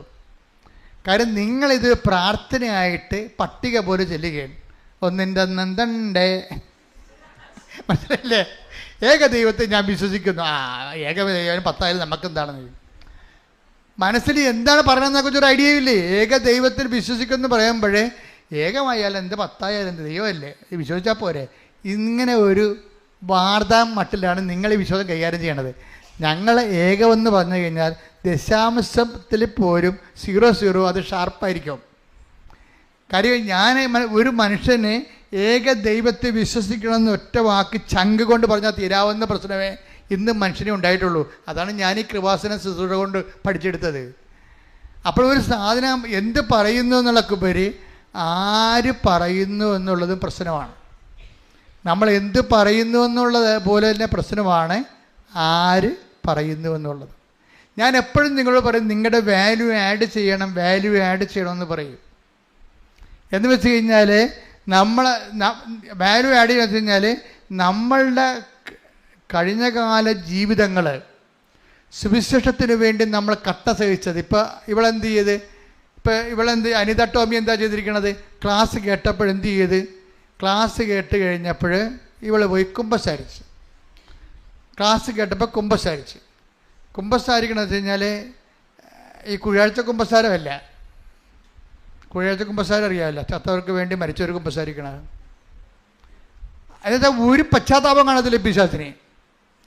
അച്ഛൻ കുമ്പസാരം കൂടി ഇരിക്കണ കാരണം അവിടെ പോയി എന്തെങ്കിലും പറയണമെന്ന് ചോദിച്ചാൽ പണ്ടത്തെ പട്ടിക പറഞ്ഞു പോകും. എൻ്റെ അടുത്താണെങ്കിൽ അപ്പം അപ്പോൾ പിടിവരുവാവും.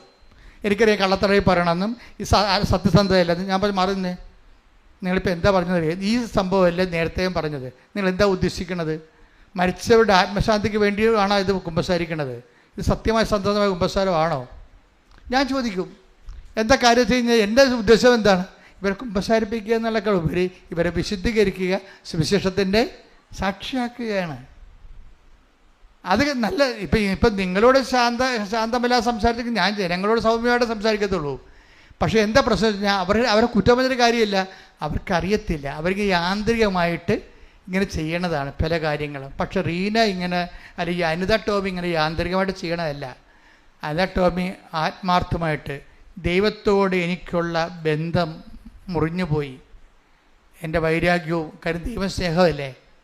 അപ്പോൾ എൻ്റെ വൈരാഗ്യം, വിദ്വേഷം, അതെല്ലാം കൊണ്ട് അത് മുറിഞ്ഞുപോയി. അപ്പോൾ എനിക്ക് ദൈവത്തോട് അടുത്ത് ജീവിക്കണം. സങ്കടമാണ് ആളിനെ. കണ്ട, ഒരാളിൻ്റെ ഇപ്പോൾ കുമ്പസാരത്തിൽ മിനിമം പശ്ചാത്താപം ഇല്ലെങ്കിൽ പിന്നെ കുമ്പസാരത്തിൽ എന്താ കാര്യം ഇരിക്കണം? ഏറ്റവും മനുഷ്യന് വേണ്ടത് അതാണ് പാപങ്ങളെല്ലാം ക്രമമായി ഓർക്കണത്, ചെയ്ത പാപത്തെക്കുറിച്ച് പശ്ചാത്തപിക്കുന്നത്. അതാണ് നല്ല കുമ്പസാരം. എവിടെ എഴുതി വെച്ചിട്ടുണ്ട്. നോമ്പ് കാലമായതുകൊണ്ട് കർത്താവ് എന്നിലൂടെ നിങ്ങളോട് ഇതെല്ലാം പറഞ്ഞു തരികയാണ്. മനസ്സിലായില്ലേ? അപ്പം അതുകൊണ്ട് ഇതെല്ലാം കൃത്യമായിട്ട് ചെയ്യണം. അപ്പം ഈ അനിത ടോമിയുടെ കുമ്പസാരം കഴിഞ്ഞപ്പോൾ കുമ്പസാരക്കാരൻ പറഞ്ഞു, അനിതേ, നിനക്ക് പ്രശ്നങ്ങളുണ്ട്, പ്രയാസങ്ങളുണ്ട്, അതെല്ലാം ശരിയാണ്. നീ ഒത്തിരിയേറെ തെറ്റിദ്ധരിക്കപ്പെട്ടിട്ടുണ്ട്, ഒറ്റപ്പെടുത്തിപ്പെട്ടിട്ടുണ്ട്, സങ്കടപ്പെട്ടിട്ടുണ്ട്, അതൊക്കെ ശരിയാണ്. നിനക്ക് എന്തുകൊണ്ട് നമ്മുടെ കർത്താവിൻ്റെ പീഡാനുഭവങ്ങളുടെ കൂടെ ഇതങ്ങോട്ട് കൂട്ടിവെക്കാൻ പാടില്ല? എന്തുകൊണ്ട് നിനക്ക് നമ്മുടെ കർത്താവ് വല്ല തെറ്റും ചെയ്താ? ആരുടെങ്കിലും കടുത്തേക്ക് കയറിയാ? ആരെങ്കിലും നിന്ദിക്കുന്ന വല്ലതും ചെയ്താ? ആരെങ്കിലും ഉപദ്രവിച്ച? ഒരു തെറ്റും ചെയ്യാതെ അല്ലേ കർത്താവ് ഇത്രയും അനുഭവിച്ചത്? അപ്പം നിൻ്റെ അനുഭവങ്ങളെ കർത്താവിൻ്റെ പീഡാനുഭവത്തിൽ കൂട്ടിവെക്കുമ്പോൾ നീ കർത്താവിൻ്റെ രക്ഷണീയമായ കൃത്യത്തിൽ പാപശാപത്തിന് വേണ്ടിയുള്ള കർത്താവിൻ്റെ പീഡാസഹനങ്ങളിൽ നീ പങ്കെടുക്കുകയല്ലേ ചെയ്യണത്. അപ്പോൾ പരമപിതാവ് പ്രസാദിച്ച് കർത്താവിന് കൃപ കൊടുത്ത പോലെ നിന്നെയും കർത്താവ് കൃപ തന്ന് അനുഗ്രഹിക്കും. എന്ത് സുന്ദരമായ ഉപദേശമാണ് ആ ഉപദേശം. അനിത ടോമി അങ്ങനെ തന്നെ ഇങ്ങനെ പറയുകയാണത്. ഇവളെ സൈക്കാട്രിസ്റ്റ് ട്രീറ്റ്മെൻറ്റ് വിട്ട ആളാണേ. റീനയാണ് വഴി പിരിച്ചിട്ട് കറക്റ്റ് ട്രീറ്റ്മെൻറ്റ് വിടണത്. റീനയാണ് പറഞ്ഞത്, നിൻ്റെ കാര്യം കൃപാസനം മാത്രം നോക്കിക്കൊള്ളൂ എന്ന് പറഞ്ഞ്, നിനക്കൊരു ഡിപ്രഷൻ ഇല്ലെന്ന് പറഞ്ഞ്. ഇപ്പം എന്നാ പറ്റി? ഒരു കുമ്പസാരം കൂടി കഴിഞ്ഞപ്പോൾ ആൾ ഊക്കിയായി. അതിനുശേഷമാണ് വന്ന് അച്ഛനെ കാണുന്നത്. കണ്ടു കഴിയുമ്പോൾ ഞാനെന്ത് ചെയ്യണത്, ഞാനീ സംഭവം എടുത്തിട്ട് ഇവളുടെ ക്യാൻസർസ് ആയിട്ടുള്ള റിപ്പോർട്ട് അമ്മയെടുത്ത് കൊണ്ടേ കൊടുക്കും. അമ്മയുടെ മധ്യസ്ഥമല്ലേ, ആ പച്ച മഷി കൊണ്ട് ഒന്ന് വരച്ചേക്കാൻ പറയും. കാര്യം എന്താണ്, അവൾ ജീവിക്കാൻ തുടങ്ങിയതല്ലേ ഉള്ളവൾ. ആ പച്ച മഷി കൊണ്ട് വരച്ചാൽ പിന്നെ ഈശോ നോക്കത്തുപോലുമില്ല, യാതൊരു ഒബ്ജക്ഷൻ ഉന്നയിക്കത്തില്ല. അതാണല്ലോ ഉടമ്പടിയുടെ രഹസ്യം എന്ന് പറയുന്നത്. അവൻ പറയണ പോലെ ചെയ്ത് ജീവിക്കുകയല്ലേ. പക്ഷെ അവൻ പറയണ പോലെ ചെയ്ത് ജീവിച്ചോളാവും. ദൈവത്തിന് ഉറപ്പ് വേണം. അവിടെയാണ് നമ്മുടെ റിസ്ക്. അതാണ്. അല്ല ഇവിടെ കൊണ്ടുവന്ന് പശു പ്രസവിക്കണം, അമ്മ പ്രസവിക്കണമെന്ന് പറഞ്ഞ് എഴുതി വെക്കത്തില്ലേ? രണ്ടും പ്രസവമാണല്ലോ. ഞാൻ എപ്പോഴും പറയും, നിങ്ങളെ കളിയാക്കണം അങ്ങനെയാണ്. ഓരോ അണ്ണന്മാർ കിട്ടുമ്പോൾ തന്നെ കുത്തിരുന്ന് എഴുതുകയാണ്. 6 കാര്യം പറയുമ്പോൾ 60 കാര്യം എഴുതിയിട്ട് തിരിയില്ല. അവർക്ക് കാര്യങ്ങൾ മാത്രമേ ഉള്ളൂ, കർത്താവ് മാത്രമേ ഇല്ല. കാര്യങ്ങൾ മാത്രമേ ഉള്ളൂ, കർത്താവ് മാത്രമേ ഇല്ല. ചിലർക്ക് കാര്യങ്ങൾ കർത്താവ് തന്നെ ആയിരിക്കും. കർത്താവ്, എൻ്റെ കാര്യമെന്ന് പറഞ്ഞാൽ നീയാണ്. നിന്നെ പിരിഞ്ഞ് ജീവിക്കാൻ ഇടവരുത്തരുത്, നിൻ്റെ കൂടെ ജീവിക്കാൻ എന്നെ സഹായിക്കണം. അപ്പം വിഷയം മാറി. അപ്പം ദൈവത്തെ ജെനുവിനാണെന്ന് മനസ്സിലാവും. ദൈവത്തിന് വേണ്ടി ജീവിക്കാൻ വേണ്ടിയല്ലേ ഇത്രയും കഷ്ടപ്പെടുന്നത്. അപ്പോൾ ഞാനിത് അമ്മയോട് പറഞ്ഞു, അമ്മയെ പച്ചമഷിക്കൊന്ന് വരയിട്ടേക്കണേ, അത് ജീവിച്ച് പോട്ടെന്ന് പറയും. അതിന്നിട്ട് കൊണ്ടുവന്ന് ഈശോൻ്റെ അടുത്ത് കൊടുത്തിട്ട് വിശ്വപ്രമാണം ചെല്ലും. പിന്നെ ഒരു ബന്ധനം മോചനം ഡെലിവറൻസ് പ്രാർത്ഥനയും ചൊല്ലിയിട്ട് അവൾക്ക് കൊടുക്കും. കൊടുത്തിട്ട് പറയണത് എന്താണെന്ന് അറിയാവോ? സാക്ഷ്യം വന്ന് പറഞ്ഞോ എന്ന് പറഞ്ഞു. അപ്പോൾ എനിക്കത് എവിടുന്ന് കിട്ടി? ഇവിടുന്ന് പോയിട്ട് അവിടെ ചെന്നപ്പോൾ അവിടുന്ന് പറഞ്ഞതാണ് സാക്ഷ്യം പറഞ്ഞോളാൻ പറഞ്ഞത്. അപ്പം ഞാനിത് അനിത ടോമിക്ക് പറഞ്ഞ് അമ്മ പറയേണ്ടത് സാക്ഷ്യം വന്ന് പറഞ്ഞോളാൻ പറയുന്നുണ്ട്. അപ്പം സാക്ഷ്യം വന്ന് പറയാൻ വേണ്ടി അവൾ പോവുകയാണ്. പിന്നെ എന്താ സംഭവിക്കണത്? പിന്നെ റിസൾട്ട് വരുമ്പോൾ എന്താ പറയണത്? FNACയിലും സാമ്പിൾ ടെസ്റ്റിലും ക്യാൻസർ ഉണ്ടായിരുന്നു. റിസൾട്ട് വന്നപ്പോൾ ക്യാൻസർ ഇല്ല, നെഗറ്റീവ്.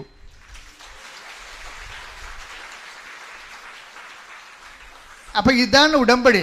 പക്ഷേ ഉടമ്പടിയിലെന്ന് പറയണത്, ഞാൻ എന്തുകൊണ്ടാണ് നിങ്ങളോട് ഇങ്ങനെ പറയണത്, ശാസിച്ചൊക്കെ സംസാരിക്കണമെന്ന് വെച്ച് കഴിഞ്ഞാൽ നിങ്ങളോട് വഴക്കുണ്ടാവുള്ളതല്ല. നിങ്ങളെ ഈ അലംഭാവവും ആലസ്യവും മാറ്റിയിട്ട് വൃത്തിയും മെനയുമായിട്ട് കുറച്ച് സീരിയസ് ആയിട്ട് ഉടമ്പടിയിലോട്ട് വരണം. അതിനാണ് ഞാൻ വഴക്കുണ്ടാക്കുന്നത്. അല്ല വേറെ പ്രശ്നങ്ങളൊന്നുമില്ല. അച്ഛൻ്റെ സ്വഭാവം ഇതാണെന്ന് നിങ്ങൾ പറഞ്ഞ കാര്യമില്ല. കാര്യം എൻ്റെ സ്വഭാവം ഇതല്ലേ, ഞാൻ വളരെ സൗമ്യയോട് സംസാരിക്കുന്ന ആളാണ്. പക്ഷേ എൻ്റെ പ്രോബ്ലം എന്ന് വെച്ച് കഴിഞ്ഞാൽ നിങ്ങൾ ഉഴപ്പായിട്ട് പലപ്പോഴും തോന്നിയിട്ടുണ്ട് പലരും. അവരൊരു സൈഡ് ആരെങ്കിലും പറഞ്ഞപ്പോൾ കേട്ടെ, എന്നാൽ ഇപ്പം അവർക്ക് ഞങ്ങളുടെ കിഴക്കേ വീട്ടിൽ കിട്ടിയ അനുഗ്രഹം, പടിഞ്ഞാറേ വീട്ടിൽ കിട്ടിയ അനുഗ്രഹം, ഇനിയിപ്പോൾ നമ്മൾ മാത്രം, ഇനിയിപ്പോൾ നമുക്കായിട്ട് കുറയേണ്ട കാര്യം, നമുക്ക് എന്നാൽ നീയും ഉടമ്പടി എടുക്കരുതെന്ന് പറയും. ഈ ഉടമ്പടി തുടങ്ങിയ കാലം 2015. 2016 ഒരു ചെടുത്തി വന്നായിരുന്നു ഇവിടെ. ഒരു മോള് പൂങ്കാവിൽ പോകാൻ പോകുന്ന വഴിക്കാണ് ഇവിടെ വന്ന്. അപ്പോൾ ഇവിടെ വന്നിട്ട് കലവൂരിറങ്ങി 1 കിലോ ചെമ്മീൻ മേടിച്ചു ചന്തയെന്ന്. ചെമ്മീനും മേടിച്ച് ഇവിടെ വന്ന് നിൽക്കുക. അപ്പോൾ എന്നിട്ട് ഇവിടെ വന്ന് ഉടമ്പടി എടുത്ത്. അപ്പോൾ പറഞ്ഞേ, എൻ്റെ കൊച്ചെ ഒന്ന് വെറുതെ വേഗം വിടണുണ്ടാക്കി, ചെമ്മീൻ ചീഞ്ഞു പോകുന്നു. എന്ത് പറയാനാണ്? അങ്ങനെയുള്ള ആൾക്കാർ ഉടമ്പടി എടുത്തിട്ടുണ്ട് പണ്ട്. പക്ഷെ അന്ന് കൗൺസിലേഴ്സ് ഒക്കെ കൃത്യമായിട്ട് അവരെ പറഞ്ഞ് കൃത്യമായിട്ട് മനസ്സിലാക്കി അവരെ കറക്റ്റ് ചെയ്താണ് വിട്ടിട്ടുണ്ട്. അപ്പോൾ അവർ സൈഡായിട്ട് പോകുന്ന വഴിക്ക് എന്നാൽ ആലപ്പുഴ അളിയൻ്റെ വീട്ടിൽ പോകുകയല്ലേ എന്നൊരു ഉടമ്പടി എടുത്തേക്കാന്ന് പറഞ്ഞു. അങ്ങനെ പോകുന്ന വഴിക്ക് കയറിയാൽ ഉടമ്പടി വർക്കൗട്ട് ചെയ്യത്തില്ല. അതുകൊണ്ടാണ് നമ്മളിവിടെ അച്ഛന്മാർക്കെല്ലാം നിർദ്ദേശം കൊടുത്തിട്ടുണ്ട്, വന്ന ആൾക്കാരെ പ്രാർത്ഥിക്കാൻ നിൽക്കരുതെന്ന് പറഞ്ഞിട്ടുണ്ട്.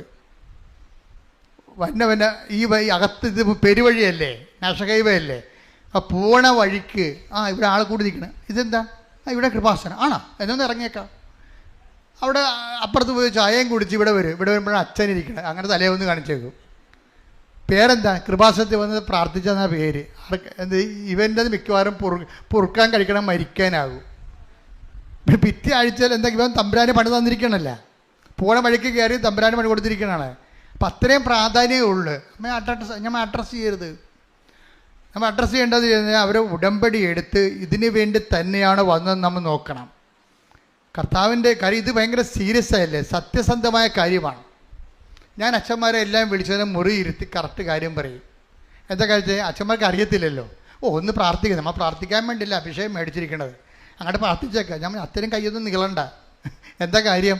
ഈ കക്ഷി ഇതിനു വേണ്ടിയാണ് വന്നത്. ഇത് ഉടമ്പടി ധ്യാനകേന്ദ്രമാണ്.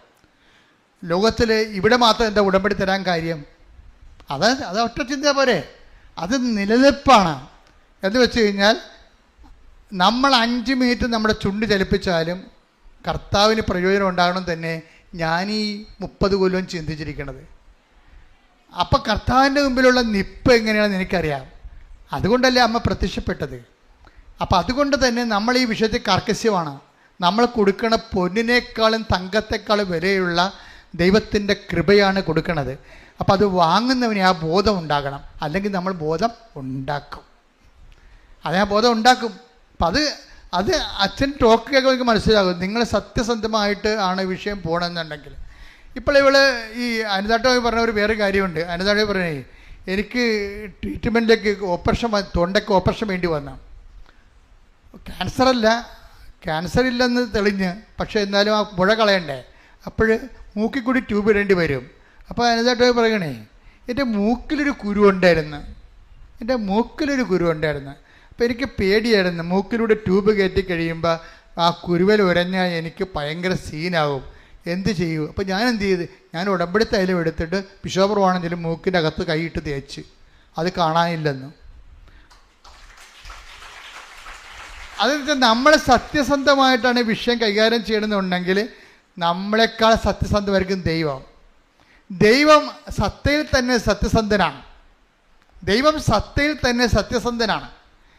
ഞാൻ ഉദ്ദേശിക്കുന്നത് ആ സത്യാവസ്ഥ നിങ്ങളും കൂടി സത്യമായി കഴിഞ്ഞാൽ പിന്നെ നമുക്ക് തിരിഞ്ഞു നോക്കേണ്ടി വരത്തില്ല.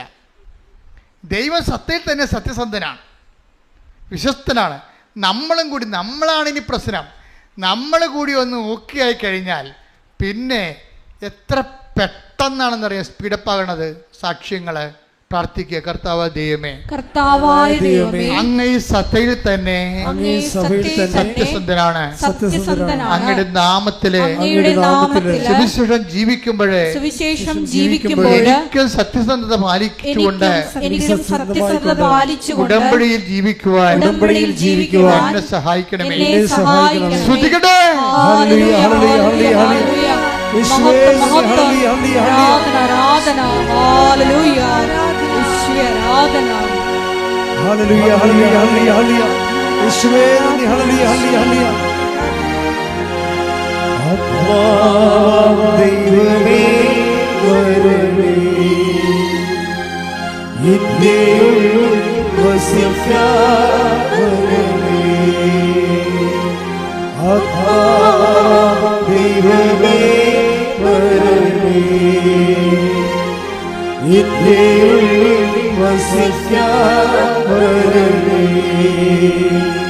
ദാഹിച്ചു നിന്നെ ഞാൻ തേടുന്നു, സ്വർഗ്ഗം തുറന്നിറങ്ങി വരണേ. ദാഹിച്ചു നിന്നെ ഞാൻ തേടുന്നു, സ്വർഗ്ഗം തുറന്നിറങ്ങി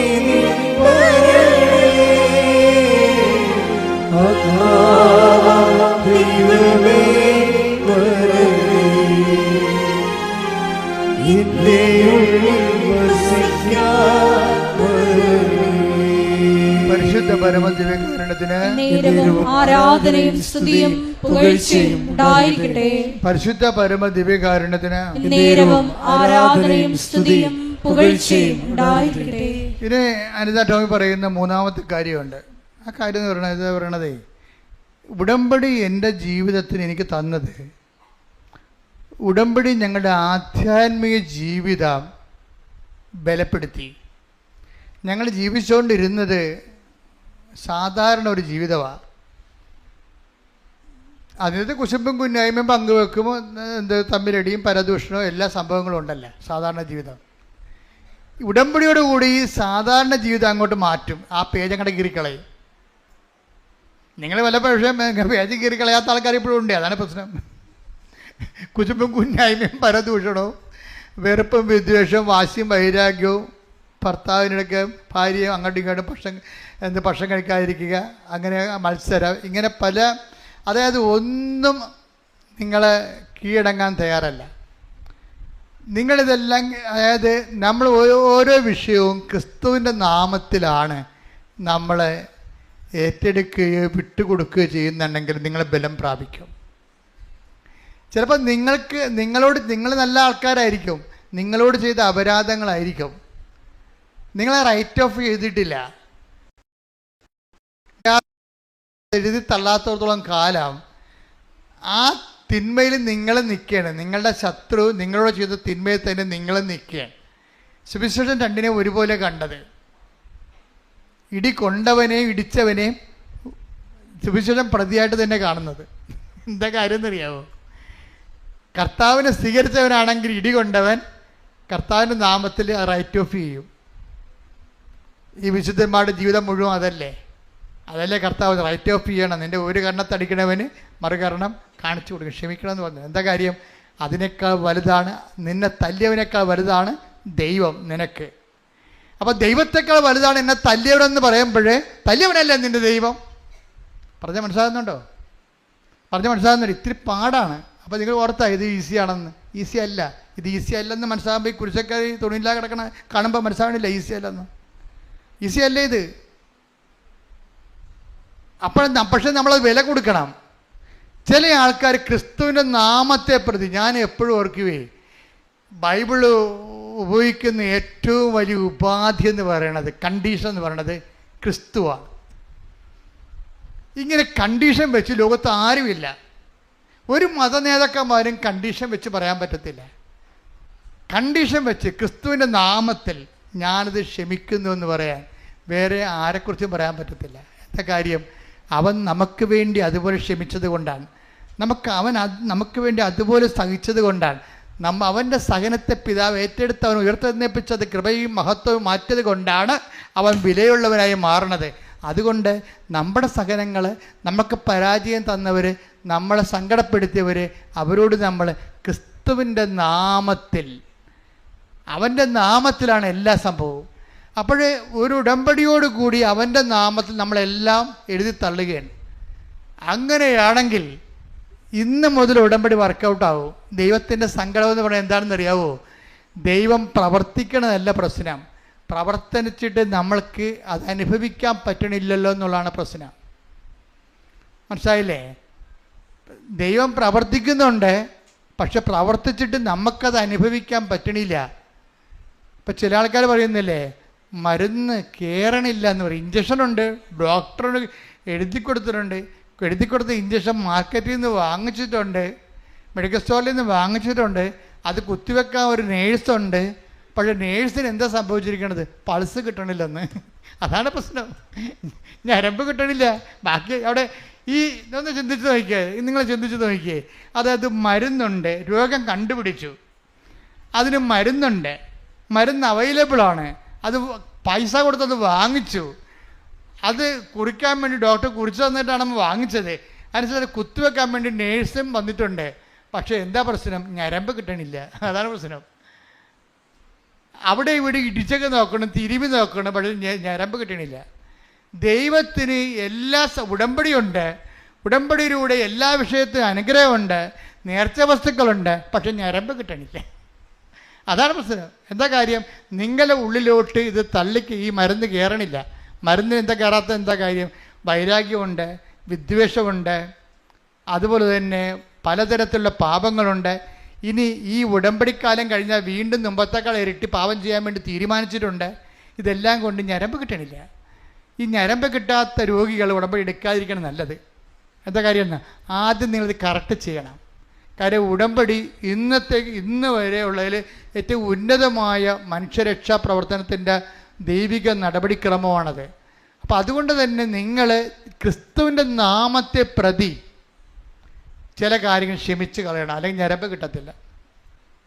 ക്രിസ്തുവിൻ്റെ നാമത്തെ പ്രതി നിങ്ങളോട് തന്നെയാണ് അപരാധം കാണിച്ചത്, ഒരു സംശയമില്ല. നിങ്ങളോട് തന്നെ അപരാധം കാണിച്ചത്, ഒരു സംശയമില്ല. അത് കണ്ടവരും വന്നവരും പോയവരും നിന്നവരും എല്ലാം നിങ്ങളോട് ചവിട്ടിക്കുട്ടിയാണ് പോയിരിക്കണത്, ഒരു സംശയമില്ല. എല്ലാവരെയും മുമ്പിൽ കൊണ്ടുവന്നിട്ട് ഈ ഒരു ആളിൻ്റെ പേരിൽ, ഈ പാപത്തിന് വേണ്ടി പരിഹാരം ചെയ്തവൻ്റെ പേരിൽ, അവൻ്റെ പീഡാനുഭവം കൊണ്ട് കൂട്ടിവെച്ചുകൊണ്ട് ഞാൻ യേശു ക്രിസ്തു നേടാൻ വേണ്ടി എല്ലാം കുപ്പയായിട്ട് കരുതണമെന്ന് പറയാൻ നിവൃത്തിയായാൽ അപ്പോൾ ഉടമ്പടിയുടെ കൃപ കയറാൻ തുടങ്ങും, മരുന്ന് കയറാൻ തുടങ്ങും. യേശു ക്രിസ്തുവിനെ പ്രതി ഞാനെല്ലാം കുപ്പയായി കിടന്നു. Take the word of God. സ്തുതിക്കട്ടെ. ഹല്ലേലൂയ, ഹല്ലേലൂയ, ഹല്ലേലൂയ, ഹല്ലേലൂയ. യേശുവേ നന്ദി. ഹല്ലേലൂയ, ഹല്ലേലൂയ, ഹല്ലേലൂയ. ഫിലിപ്പി 3:8. ഫിലിപ്പി 3:8. എന്റെ കർത്താവായ യേശുക്രിസ്തുവിനെ പറ്റിയുള്ള ജ്ഞാനം കൂടുതൽ വിലയുള്ളതാകയാൽ സർവവും നഷ്ടമായി തന്നെ ഞാൻ പരിഗണിക്കുന്നു. അവനെ പ്രതി ഞാൻ സകലവും നഷ്ടപ്പെടുത്തുകയും ഉച്ഛിഷ്ടം പോലെ കരുതുകയുമാണ്. അപ്പൊ നീ പകരം ചെയ്യാനിരിക്കുന്ന ആള്, പ്രതികാരം ചെയ്യാനിരിക്കുന്ന ആള് നിന്നോട് അങ്ങനെ ചെയ്തില്ലേ, എന്നെ ഇങ്ങനെ ചെയ്തില്ലേ, എൻ്റെ കുടുംബം തുലച്ചില്ലേ, എൻ്റെ കല്യാണം മുടക്കിയില്ലേ, എനിക്ക് എൻ്റെ കുഞ്ഞുങ്ങളുടെ ഭാവി തുലച്ചില്ലേ, ഇങ്ങനെ ഇല്ലേ എന്ന് ചോദിക്കുന്ന ഓരോ വ്യക്തിയെപ്പോഴും ഈ നോൻപ് കാലത്ത് ക്രിസ്തുവിൻ്റെ നാമത്തിൽ ഉച്ഛിഷ്ടം പോലെ വേസ്റ്റായിട്ട് കരുതണമെന്നാണ്. കാര്യം അറിയാവോ? കർത്താവ് എന്താ പറയണത്? ഇനി നീ അവൻ്റെ പേര് എന്നെ സ്വീകരിക്കാൻ വേണ്ടി അവനോടുള്ള വൈരാഗ്യം, വിദ്വേഷവും, വക്രതയും, വഞ്ചനയും എല്ലാം സൂക്ഷിച്ചു കഴിഞ്ഞാൽ നീയും വേസ്റ്റാകും, അവനും വേസ്റ്റാകും. അതുകൊണ്ട് നീ എന്ത് ചെയ്യണം? എന്നെ പ്രതി അതെല്ലാം വേസ്റ്റായിട്ട് കരുതണം. വേസ്റ്റ് എന്ത് ചെയ്യും? കൊണ്ടേ കളയും, അല്ലെങ്കിൽ കത്തിച്ച് കളയും, അല്ലേ? വേസ്റ്റ് നമ്മൾ എന്താ ചെയ്യണത്? അപ്പം ക്രിസ്തുവിനെ പ്രതി നിങ്ങൾ കരുതി വച്ചിരിക്കുന്നത്, നിങ്ങളെ സങ്കടപ്പെടുന്ന വ്യക്തികളെ പൂർണ്ണമായിട്ടും നിങ്ങൾ എടുത്ത് കളയണം, വേണ്ടെന്ന് വെക്കണം. എന്നിട്ട് ക്രിസ്തുവിനെ നേടാൻ വേണ്ടിയാണ്. അപ്പം ക്രിസ്തുവിനെ നേടാൻ വേണ്ടി നിൻ്റെ വൈരാഗ്യം, ശത്രുത, വിദ്വേഷം, പിന്നെ നിങ്ങളെ സുഖിപ്പിക്കുന്ന മദ്യപാനമോ അല്ലെങ്കിൽ വേറെ എന്തെങ്കിലും മയക്കുമരുന്നോ അല്ലെങ്കിൽ വേറെ തരത്തിലുള്ള എന്തെങ്കിലും തരത്തിലുള്ള ദൈവത്തിന് നിരക്കാത്ത ലൈംഗിക ബന്ധങ്ങളോ എന്തായാലും ശരി, അതെല്ലാം വേസ്റ്റായിട്ട് കരുതാൻ വേണ്ടിയാണ് നമ്മൾ കരിക്കുരിശിട്ടിരിക്കണം നെറ്റിക്ക്. വേസ്റ്റായിട്ട് കരുതിക്കൊള്ളാമെന്നും പറഞ്ഞുകൊണ്ടാണ്. കാര്യം അതെല്ലാം പൊടിയാണ്, അവസാനം പൊടിയായിട്ട് മാറുക മാത്രമേ ഉള്ളൂ എന്ന്.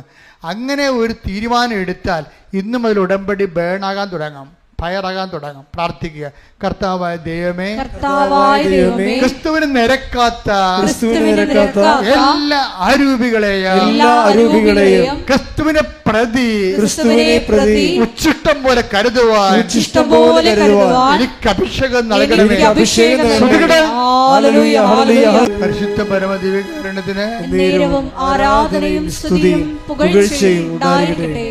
പരിശുദ്ധ പരമദിവ്യകാരുണ്യത്തിന് ആരാധനയും സ്തുതിയും പുകഴ്ചയും ഉണ്ടായിരിക്കട്ടെ. ഇപ്പം നിങ്ങൾ അനിത ടോമിയുടെ ചരിത്രം കേട്ടപ്പോൾ നമുക്ക് മനസ്സിലായില്ലേ? അനിത ടോമിയെ ഇറീന എന്ന് പറയുന്നൊരു പ്രേക്ഷിതയാണ് കൃപയിലേക്ക് കൊണ്ടുവരണത്. പക്ഷെ അതിനേക്കാൾ വരി നമുക്ക് ചിന്തിക്കാനുള്ളത്, അവരെ സൈക്കാട്രിസ്റ്റ് അവരെ സൈക്കാട്രിലോട്ട് വിട്ടതാണ്, ഡിപ്രഷനാണെന്നും പറഞ്ഞുകൊണ്ട്. അവർ ക്യാൻസർ പേഷ്യൻ്റാണ്. അപ്പോൾ ഇത്രയും ബുദ്ധിമുട്ട് നിൽക്കുന്ന ഒരു വ്യക്തി എങ്ങനെയാണ് ഇത്ര പെട്ടെന്ന് ഇന്ന് കാണുന്ന നിലവാരത്തിലേക്ക് ഉയർന്നത്? എങ്ങനെയാണ്? അത് മെഡിക്കേഷൻ കൊണ്ടല്ല, ശരിക്കും പറഞ്ഞാൽ ഒരു സാങ്കേതികമായ നൈപുണ്യം കൊണ്ടല്ല, മറിച്ച് എന്താണ്? അതായത് നമ്മളെ കഴിഞ്ഞ ദിവസം നമുക്ക് കണ്ടതാണ്.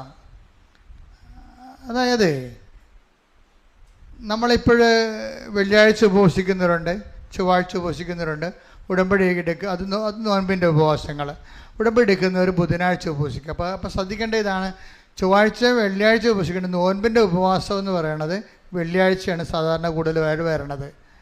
അപ്പോൾ എല്ലാ ദിവസവും പച്ചരിക്കറി തന്നെ ഉപയോഗിക്കുന്ന ഒത്തിരി പേരുണ്ട്, സഭയിൽ ഒത്തിരി പേരുണ്ട്. പക്ഷേ നിങ്ങൾ നല്ല കാര്യമാണ് ചെയ്യണത്. പക്ഷേ പ്രാർത്ഥനാ ജീവിതവും അതുപോലെ തന്നെ സുവിശേഷ സാക്ഷ്യ ജീവിതവും അതനുസരിച്ച് ക്രമീകരിക്കണം. കാര്യം നോൻപും ജീവിതവുമായിട്ടാണ് കണക്ട് ചെയ്യേണ്ടത്. പച്ചക്കറി കഴിച്ചാൽ മാത്രമാണ് നോൻപെങ്കിൽ ഈ ആടൊക്കെ നേരത്തെ സ്വർഗത്തിൽ പോകേണ്ടതാണ്, അല്ലേ? അപ്പോൾ അതൊക്കെ നമ്മളെപ്പോഴും ഓർക്കേണ്ട ഇതാണ്, ജീവിതത്തെ ബന്ധിക്കാതെ അഭ്യാസങ്ങളും ആചാരങ്ങളും കാണിച്ചാൽ വല്ല ഫലങ്ങളൊന്നും കാണത്തില്ല. അപ്പം അതുകൊണ്ട് ജീവിതബന്ധിയായിട്ട് വേണം ഈ വിഷയം എടുക്കാൻ.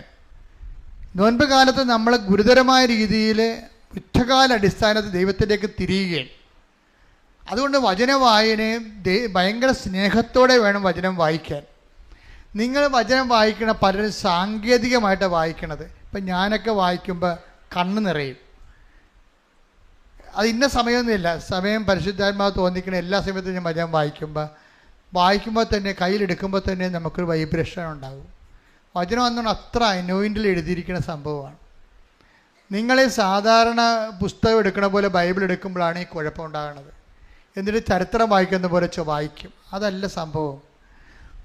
ഈ വചനം തന്നെ, അതിൽ വചനമുണ്ടായിരുന്നു, വചനം ദൈവത്തോടെയായിരുന്നു, വചനം ദൈവമായിരുന്നു. അപ്പം ദൈവത്തെ നമ്മൾ കയ്യിലെടുക്കുകയാണ് അക്ഷരരൂപത്തിൽ. അത് വായിച്ച് ശബ്ദം കൊടുക്കുമ്പോൾ ദൈവം നമ്മോട് സംസാരിക്കുകയാണ് എന്നുള്ള ബോധ്യത്തിൽ നമ്മൾ കൃത്യമായിട്ടാണ് വചനം വായിക്കണമെങ്കിൽ നിങ്ങൾ വചനം എടുക്കുമ്പോൾ തന്നെ വചനം വായിക്കരുത്. ഉടമ്പടിയിൽ അരമണിക്കൂർ വചനവാനയില്ലേ, അരമണിക്കൂർ വചനം അപ്പം തന്നെ എടുക്കുമ്പോൾ തന്നെ വചനം വായിക്കരുത്. എടുത്തിട്ട് 5 മിനിറ്റ് അല്ലെങ്കിൽ 2 മിനിറ്റ് വെറുതെ ഇരിക്കണം, മൗനമായിട്ടിരിക്കണം. എന്താണ്? കർത്താവ് എന്നോട് സംസാരിക്കാൻ പോവുകയാണെന്നുള്ള ഒരു ഒരുക്കം, മാനസിക ഒരുക്കം ഉണ്ടാകണം. കർത്താവ് എന്നോട് ഇപ്പോൾ സംസാരിക്കും. എന്നിട്ട് വേണം നിങ്ങൾ ഇത് വായിക്കാൻ. വായിച്ചു വരുമ്പോൾ ഒരു 2 സെൻറ്റൻസൊക്കെ വായിച്ചിട്ട് ഒരു സ്വർഗസ്ഥനായ പിതാവ് ചെല്ലണം, ഒരു നന്മ നിറഞ്ഞവരെയും ചെല്ലണം. അപ്പോൾ നമുക്ക് മധ്യസ്ഥ പ്രാർത്ഥന കിട്ടും. എന്നിട്ട് പിന്നെയും വായിക്കണം, പിന്നെ ഒരു സ്വർഗസ്ഥനായ ചെല്ലണം, ഒരു നന്മ നിറഞ്ഞവരെയും ചെല്ലണം. കാരണം ഈ സ്വർഗസ്ഥനായ പിതാവ് നന്മ നിറഞ്ഞു പറയുക എന്ന് വെച്ചാൽ ഇട്ടിവിട്ട പ്രാർത്ഥനയാണ്, മുഴുവൻ വചനമാണ്. അതിലൊന്നും ഒന്നും തിരിയാനൊന്നുമില്ല.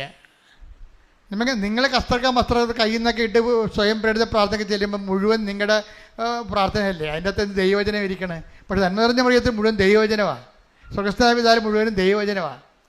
അപ്പോൾ ഇത് നമ്മൾ വചനമായിരിക്കുമ്പോൾ ദൈവവചനം തന്നെ പ്രാർത്ഥനയുടെ ഭാഗമാക്കാൻ നോക്കണം. അപ്പം അത് ദൈവവചനം വായിച്ചു കഴിയുമ്പോൾ പിന്നെ കർത്താവ് തോന്നും സംഭവം നമ്മൾ സീരിയസ് ആണെന്ന് തോന്നിക്കഴിഞ്ഞാൽ കർത്താവ് നമ്മളെ ഇൻട്രാക്ട് ചെയ്യാൻ നോക്കും. നമ്മളുമായിട്ട് നമ്മുടെ ജീവിതമായിട്ട് പോകുന്ന കാര്യങ്ങൾ കർത്താവ് സംസാരിക്കും വചനത്തിലൂടെ. കൂട്ടിക്കണക്കിന് മനുഷ്യരോടാണ് കർത്താവ് ഓരോ നിമിഷവും സംസാരിക്കണത്. അവരൊക്കെ ഇട്ടിച്ചു പൊളിച്ച് ജീവിക്കണത് ഈ പുസ്തകം കയ്യിലുള്ളത് കൊണ്ടാണ്. അപ്പം അതുകൊണ്ട് ഉടമ്പടി എന്ന് പറയണത്, പ്രത്യേകിച്ച് നോൻപ് കാലം കൂടി ആകുമ്പോൾ ഇനി വചനം വായിക്കുകയും പ്രാർത്ഥിക്കുകയും. ചിലരിങ്ങനെ ഒറ്റയടിക്ക് ഇങ്ങനെ വായിച്ചു പോകും. ഒറ്റയടിക്ക് വായിക്കണമെന്ന് കുഴപ്പമില്ല, പക്ഷേ അഭിഷേകം ഉണ്ടെന്ന് ഉറപ്പ് വരുത്തണം. വചനം വായിക്കാൻ തുടങ്ങുമ്പോൾ തന്നെ നമ്മുടെ മനസ്സൊക്കെ ഇങ്ങനെ സന്തോഷം കൊണ്ട് ഇങ്ങനെ നിറയും, രൂപങ്ങളൊക്കെ ഇങ്ങനെ എഴുന്നു നിൽക്കും, കണ്ണൊക്കെ ഇങ്ങനെ നിറഞ്ഞു വരും, ദൈവസ്നേഹം ഇങ്ങനെ എടുത്ത് തുളുമ്പും.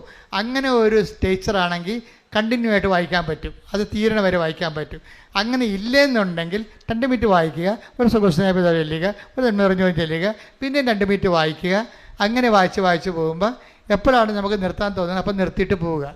അല്ലെങ്കിൽ അരമണിക്കൂർ വായിക്കണമെന്നുണ്ട്, ഭാഷ നോക്കി സമയം വായിച്ച്, ആ ഭാഷ നോക്കി സമയം വായിച്ച്, അങ്ങനെ ദൈവത്തിന് കൈയും കാലും കടിച്ച് ഭീഷണിപ്പെടുത്തരുത്. അതല്ല, അതൊരു വായിക്കുന്ന സമയത്ത് 5 മിനിറ്റ് വായിച്ച്, ശ്രദ്ധയോടെ വായിച്ച്, സ്നേഹത്തോടെ വായിച്ചു, ഓവർ. പിന്നെ നമുക്ക് സമയം കിട്ടുമ്പോൾ ഒന്നും പോയി വായിക്കണം. നിങ്ങൾക്ക് അനോയിൻറ്റിങ് ഫീൽ ഉണ്ടെങ്കിൽ മാത്രമേ കണ്ടിന്യൂ ചെയ്യാവൂ, അല്ലെങ്കിൽ നിങ്ങൾ സാങ്കേതിക വായനക്കാരായി പോകും. നിങ്ങൾക്ക് ഫീൽ ചെയ്യുന്നുണ്ടോ, ഓക്കെ ഞാൻ കർത്താവിൻ്റെ കൂടെയാണ്, കർത്താവ് എന്നോട് സംസാരിക്കുന്നുണ്ട്, ഞാൻ കർത്താവിനെ കേട്ടുകൊണ്ടിരിക്കുകയാണ് എന്നൊക്കെ തോന്നുകയാണെങ്കിൽ you can continue the reading. അല്ലെങ്കിൽ നിങ്ങളത് സ്റ്റോപ്പ് ചെയ്തിട്ട് നിങ്ങളുടെ ജോലിക്ക് പോവുക, എന്നിട്ട് ബാക്കിയുള്ളത് പിന്നെ ഒന്ന് ചെയ്യുക, അങ്ങനെ ചെയ്യുക. പക്ഷേ എന്നാൽ ഈ വചനത്തോട് ടച്ച് ചെയ്ത് നിൽക്കണം. ഇതെന്ത് സംഭവം എന്നറിയാമോ? നമ്മളിങ്ങനെ ദൈവത്തിൻ്റെ, ഞാൻ പറഞ്ഞ മനസ്സിലാകുന്നുണ്ടല്ലോ അല്ലേ, ഇങ്ങനെ നമ്മൾ ദൈവത്തിൻ്റെ കൂടെയാണെന്ന് ദൈവത്തിന് തോന്നുകയാണ് ഏറ്റവും പ്രധാനപ്പെട്ട കാര്യം. അങ്ങനെ തോന്നിക്കഴിഞ്ഞാലുണ്ടല്ലോ എൻ്റെ മക്കൾ, നിങ്ങളിപ്പോൾ ചിന്തിക്കണത് എന്താണെന്നറിയാമോ? പിന്നെ അച്ഛനിങ്ങനെ പറഞ്ഞു, അച്ഛന് സമയമുണ്ട്, അച്ഛൻ വചനം വായിച്ചാൽ മതി. വീട്ടിൽ എന്തെല്ലാം പ്രശ്നം, മരുമകൾ തന്നെ പ്രശ്നമാണ് അവൾ. പിന്നെ ഉണ്ട് ഇപ്പോൾ അവൾ ബാംഗ്ലൂർ പോയി ആരാണ്ടൊരു ലൈൻ അടിച്ചെന്ന് കേട്ടു, ഇനി അതിൻ്റെ പ്രശ്നമാണ്. ഇങ്ങനെ 100,000 അതായത് ബാങ്കിൽ പഠിക്കാൻ വിട്ട മോളെ അവൾ ലാൽ ബാഗിൽ പോയി എന്ന് നമ്പർ കാണിച്ചതെന്നേ പറയണത്. അതെല്ലാം മെസ്സേജ് വന്നിട്ടുണ്ട്, അമ്മ ഇതുകൊണ്ട് വിഷമിച്ചിരിക്കുകയാണ്. അപ്പോഴാണ് അപ്പം കുടിച്ചുകൊണ്ട് വരുന്നത്. ഇങ്ങനെ 100,000 സ്ഥലത്താണ് നമ്മൾ നിൽക്കണത്. അച്ഛനിങ്ങനെ വായിക്കാൻ പറഞ്ഞാൽ എങ്ങനെ വായിക്കാനാണ്, മുഴുവൻ പിശാചാണ് എന്നതെന്ന് പറയും. ഇതൊക്കെ ഞാൻ സമ്മതിച്ചു. പക്ഷേ നിങ്ങൾ ദൈവത്തിൻ്റെ കൂടെയാണെന്ന് ആദ്യത്തെ തന്ത്രമെന്ന് പറയണത്, എന്നിട്ട് നടപടി, നിങ്ങൾ ദൈവത്തിൻ്റെ കൂടെയാണെന്ന് ദൈവത്തെ ഒന്ന് ബോധ്യപ്പെടുത്തുന്നതാണ് ആദ്യ നടപടി. ഇപ്പം ഞാൻ അനിത ടോമിയുടെ കാര്യം പറഞ്ഞില്ലേ, അനിത ടോമി കുറച്ച് കഴിഞ്ഞപ്പോൾ കർത്താവിൻ്റെ കൂടെ മാത്രമായി. കർത്താവിനെക്കുറിച്ച് ചിന്തിക്കുന്നു, പരിശുദ്ധ അമ്മയെക്കുറിച്ച് ചിന്തിക്കുന്നു, രോഗികളെക്കുറിച്ച് ചിന്തിക്കുന്നു, അനാഥരെക്കുറിച്ച് ചിന്തിക്കുന്നു, ഭർത്താവും ഭാര്യയും കൂടി ജോലി ശുശ്രൂഷ ചെയ്യുന്നു. അങ്ങനെ അവർ കർത്താവിൻ്റെ ജീവിതം ജീവിക്കാൻ തുടങ്ങിയപ്പോൾ പെട്ടെന്നൊരു ഫോൺ കോൾ. അനിത പറയണേ, ആ ഒറ്റ ഫോൺ കോളിലൂടെ ഞങ്ങളുടെ കുടുംബ പ്രശ്നം മൊത്തം തീർന്നെന്ന്. അപ്പോൾ എൻ്റെ അടുത്ത അത് ആ സാക്ഷ്യം കേട്ടപ്പോൾ എനിക്കെന്തോന്നും അറിയാമോ? അനിത എന്തുമാത്രം അനിതയെ ഡിപ്രഷനാക്കി കൊണ്ടുപോയി സൈക്കാട്രി തള്ളിയത് ഈ കുടുംബ പ്രശ്നമാണ്. പക്ഷെ നിന്റെ ദൈവത്തിന് നിന്റെ പ്രശ്നം തീർക്കാൻ ഒരു ഫോൺ കോൾ മാത്രം മതി. കൈയടിക്കട്ടെ, ശ്രുതിക്കട്ടെ. എല്ലാവരും എഴുന്നേൽക്കുക. പരിശുദ്ധ പരമദിവ്യകാരുണ്യത്തിന് ആരാധനയും സ്തുതിയും പുകഴ്ചയും ഉണ്ടായിരിക്കട്ടെ. പരിശുദ്ധ പരമദിവ്യകാരുണ്യത്തിന് ആരാധനയും സ്തുതിയും പുകഴ്ചയും ഉണ്ടായിരിക്കട്ടെ. പരിശുദ്ധ പരമദിവ്യകാരുണ്യത്തിന് ആരാധനയും സ്തുതിയും പുകഴ്ചയും ഉണ്ടായിരിക്കട്ടെ. ഈ ആരാധനയിലൊക്കെ പറയുന്ന സന്ദേശങ്ങളെല്ലാം പിന്നീട് സാക്ഷ്യമായിട്ട് വരുന്നുണ്ട്. ഇന്നലെയും ഒരു സാക്ഷ്യം വന്നായിരുന്നു. ആരാധനയിൽ നൽകിയ സന്ദേശമാണ്. അതുകൊണ്ട് തന്നെ വിശ്വാസത്തോടെ വേണം ഇതെല്ലാം ചെയ്യാൻ. അച്ഛൻ പ്രാർത്ഥിക്കും, മക്കള് അറിയാവുന്നൊരു വിശ്വാസപ്രമാണം ചൊല്ലിക്കൊണ്ട് ശ്രുതി പ്രാർത്ഥിക്കണം, അല്ലാത്ത സ്തുതിക്കണം. രോഗത്തിൻ്റെ ഓരോ രോഗങ്ങൾ അച്ഛൻ പറയുന്നത് നിങ്ങളെ കൈകൾ മാറ്റി അച്ഛൻ്റെ പ്രാർത്ഥനയുമായിട്ട് കർത്താവ് തരണ അനുസരിച്ച് മുന്നോട്ട് പോകും. നിങ്ങളെന്ത് ചെയ്യണം? നിങ്ങൾക്കുള്ള രോഗങ്ങൾ വ്യത്യസ്തമായ സ്ഥലങ്ങളിൽ കൈ മാറ്റി വെച്ചുകൊണ്ട് വിശ്വാസപ്രമാണം ചൊല്ലിക്കൊണ്ടിരിക്കണം. അല്ല ഒരു സ്ഥലത്ത് തന്നെ കൈവച്ചുകൊണ്ടിരിക്കരുത്. രോഗമുള്ളവരുണ്ട്, ചിലപ്പോൾ ഗർഭാശയ രോഗികളുണ്ടാകും, ചിലപ്പോൾ കിഡ്നി രോഗികളുണ്ടാകും, അല്ലെങ്കിൽ ഗ്ലോയിറ്ററിൻ്റെ അസുഖമുള്ളവരുണ്ടാകും, ചിലപ്പോൾ നടുവേനക്കാരുണ്ടാകും. അപ്പോൾ ഒരാൾക്ക് തന്നെ പല രോഗങ്ങളുണ്ടാകും. അവർ കർത്താവിൻ്റെ നാമത്തിൽ കൈകൾ മാറ്റി വെച്ചുകൊണ്ടിരിക്കണം. കർത്താവേ, നമുക്ക് പ്രാർത്ഥിക്കാൻ തുടങ്ങാം. സ്തുതിക്കട്ടെ. ഹല്ലേലൂയ, ഹല്ലേലൂയ, ഹല്ലേലൂയ, ഹല്ലേലൂയ. മഹത്വം, മഹത്വം, ആരാധന, ആരാധന. ഹല്ലേലൂയ, ഹല്ലേലൂയ, ഹല്ലേലൂയ. യേശുവേ ആരാധന. ഹല്ലേലൂയ. കർത്താവിന്റെ ഉന്നതമായ നാമത്തിന് സ്വസ്ഥം ചെയ്യുന്നു. കർത്താവിന്റെ വിശുദ്ധ പൗരോഹിത്യത്തെ മഹത്വപ്പെടുത്തണമേ. കർത്താവ് സഭയിലുള്ള സാന്നിധ്യം പ്രകടമാക്കണമേ. 39 വർഷം ഞാൻ അർപ്പിച്ച കുർബാനയുടെ യോഗ്യതയാൽ 39 വർഷം അർപ്പിച്ച കുർബാനയുടെ യോഗ്യതയാൽ കൃപാസനത്താറെ ജീവനോടെ പ്രത്യക്ഷപ്പെട്ട പരിശുദ്ധ അമ്മയുടെ മാധ്യസ്ഥതാൽ കർത്താവിന് തിരുമുറുവാർന്ന വലതുകരം, കർത്താവിന് തിരുമുറുവാർന്ന വലതുകരം, അനുഗ്രഹത്തിന്റെ അത്ഭുതകരം നിങ്ങളുടെ ശിരസിൽ വെക്കട്ടെ എന്ന് പ്രാർത്ഥിക്കുന്നു. കർത്താവിന് തിരുമുറുവാർന്ന വലതുകരം, അനുഗ്രഹത്തിന്റെ അത്ഭുതകരം, അണിപ്രധാന അത്ഭുതകരം നിങ്ങളുടെ ശിരസിൽ വെക്കണമെന്ന് പ്രാർത്ഥിക്കുന്നു. കർത്താവേ, കർത്താവേ, അടിപ്പട പോലെ വൈദാഘാതം പോലെ ദൈവികമായ ശക്തി നിങ്ങളിലേക്ക് ആവശ്യിക്കട്ടെ. ഈശോ, ഈശോ, ഈശോ ഇതിന്റെ വിശുദ്ധ പൗരോഹിത്യത്തെ മഹത്വപ്പെടുത്തണമേ. ഉദരരോഗികളെ സുഖപ്പെടുത്തണമേ കർത്താവേ. മഹോരോഗ്യ സുഖപ്പെടുത്തണമേ കർത്താവേ. കരരോഗികളെ സുഖപ്പെടുത്തണമേ കർത്താവേ. ഹൃദയത്തെ സ്പർശിക്കണമേ, ആത്മറിയെ സ്പർശിക്കണമേ കർത്താവേ. ചെണ്ടിട്ടിരിക്കുന്നത് സ്പർശിക്കണമേ കർത്താവേ. 5 പാസ് ചെയ്തവരെ സ്പർശിക്കണമേ കർത്താവേ. ദൈവത്തിന്റെ കരുണ, ദൈവത്തിന്റെ ശക്തി, ദൈവത്തിന്റെ പരിശുദ്ധാത്മാവ് നിങ്ങൾക്ക് അടിപ്പിണർ പോലെ വൈദാഖാലം പോലെ ദൈവികമായ ശക്തി അരിച്ചിറങ്ങട്ടെ. ശ്രദ്ധിക്കട്ടെ, നാമത്തില്, സഭയുടെ അധികാരത്തില്, കുരിശിന്റെ അടയാളത്തില്, നടുവേദനകള്, കിഡ്നി രോഗങ്ങള്, ആമാശ രോഗങ്ങള്, ചെറുകിട രോഗങ്ങള്, പിസോഡിയ രോഗങ്ങള്, പിസ്റ്റുല രോഗങ്ങള്, ഗർഭാശയ രോഗങ്ങള്, അണ്ടാശയ രോഗങ്ങള്, നടുവിന്റെ വേദനകള് യേശു ക്രിസ്തുവിന്റെ നാമത്തില് മാറിപ്പോകട്ടെ.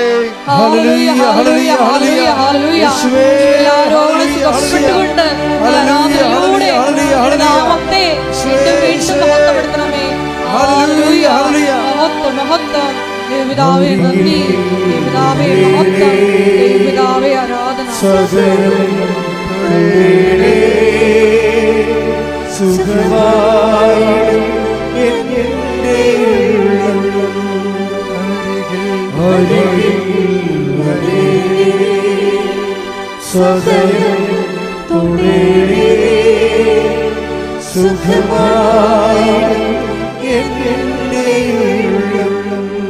പരിശുദ്ധ പരമ ദിവ്യകാരുണ്യത്തിന് ആരാധനയും സ്തുതിയും പുകഴ്ചയും ഉണ്ടായിരിക്കട്ടെ. പരിശുദ്ധ പരമ ദിവ്യകാരുണ്യത്തിന് ആരാധനയും സ്തുതിയും പുകഴ്ചയും ഉണ്ടായിരിക്കട്ടെ. മക്കളെ, അമ്മ മാതാവ് മധ്യസ്ഥം വഹിച്ച മാതാവിന്റെ പ്രത്യക്ഷ ദർശനം നൽകിയ വിശുദ്ധമായ അൾത്താറയിൽ നടക്കുന്ന ആരാധനയിലാണ് ഈ ജീവിത ദുരിതങ്ങൾക്കെതിരെയുള്ള ദൈവികമായ ശാസ്ത്ര പ്രാർത്ഥന നടക്കുന്നതെന്ന് ഓർക്കണം നിങ്ങൾ. എന്നിട്ട് നിങ്ങൾ വിശ്വാസത്തോടെ വേണം പ്രാർത്ഥിക്കാൻ. ഒറ്റ പ്രാർത്ഥന പോലും കൃപാസ്ഥാനത്താരെ പാഴായി പോകത്തില്ല. കാര്യം അതിന്റെ എല്ലാം മുദ്ര വെച്ചിരിക്കുന്ന അമ്മയുടെ പ്രത്യക്ഷകരമാണ്. കൈയടിച്ച് സ്തുതിക്കട്ടെ.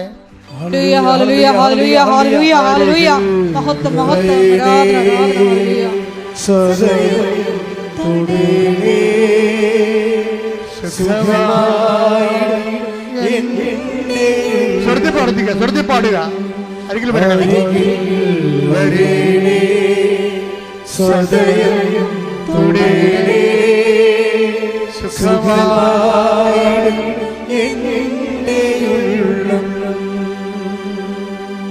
എന്റെ മക്കളെ, ജോലിയില്ലാത്തവർക്ക് വേണ്ടി അച്ഛൻ പ്രാർത്ഥിക്കാൻ തുടങ്ങുന്നു.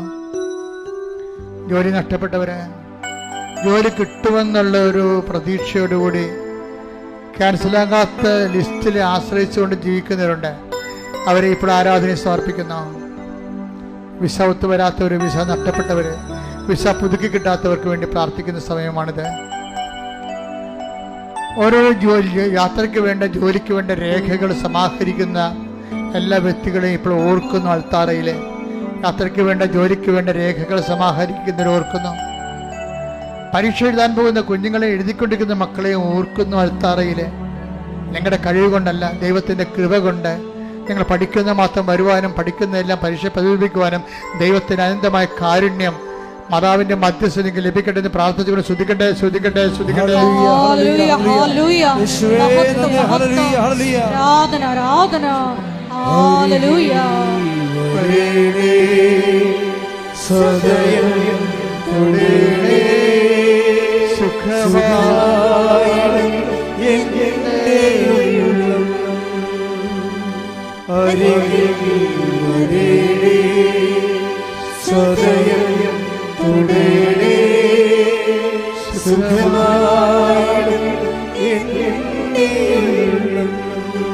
എൻ്റെ പ്രിയപ്പെട്ടവരെ, മക്കളില്ലാത്തവരെ, കൃപാസ്ഥാനത്താറ ഭയങ്കരമായ ദൈവാനുഗ്രഹത്തിൻ്റെ ഒരു ഇടമാണ്. 20 വർഷം, 22 വർഷം, 23 വർഷം, 25 വർഷം വരെ മക്കളില്ലാത്തവരെ ഒറ്റ ഉടമ്പടി കൊണ്ട് കുഞ്ഞുങ്ങളെയും കൊണ്ടുവന്ന് മാതാവിന്റെ രൂപയിൽ നിന്ന സ്ഥലമാണിത്. കയ്യടിക്കട്ടെ.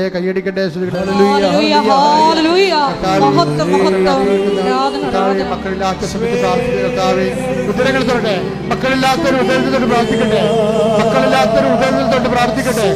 കർത്താവിന്റെ ഉന്നതമായ നാമത്തിൽ, സഭയുടെ അധികാരത്തിൽ, കുരിശിന്റെ അടയാളത്തിൽ, ദൈവശക്തിയാൽ മക്കളില്ലാത്തവർക്ക് കർത്താവിന്റെ ഉന്നതമായ നാമത്തിൽ ആണിപ്പെടുത്താറുന്ന അത്ഭുതകാരം ഓരോ മക്കളുടെ അടിവേറെ സ്പർശിക്കട്ടെ.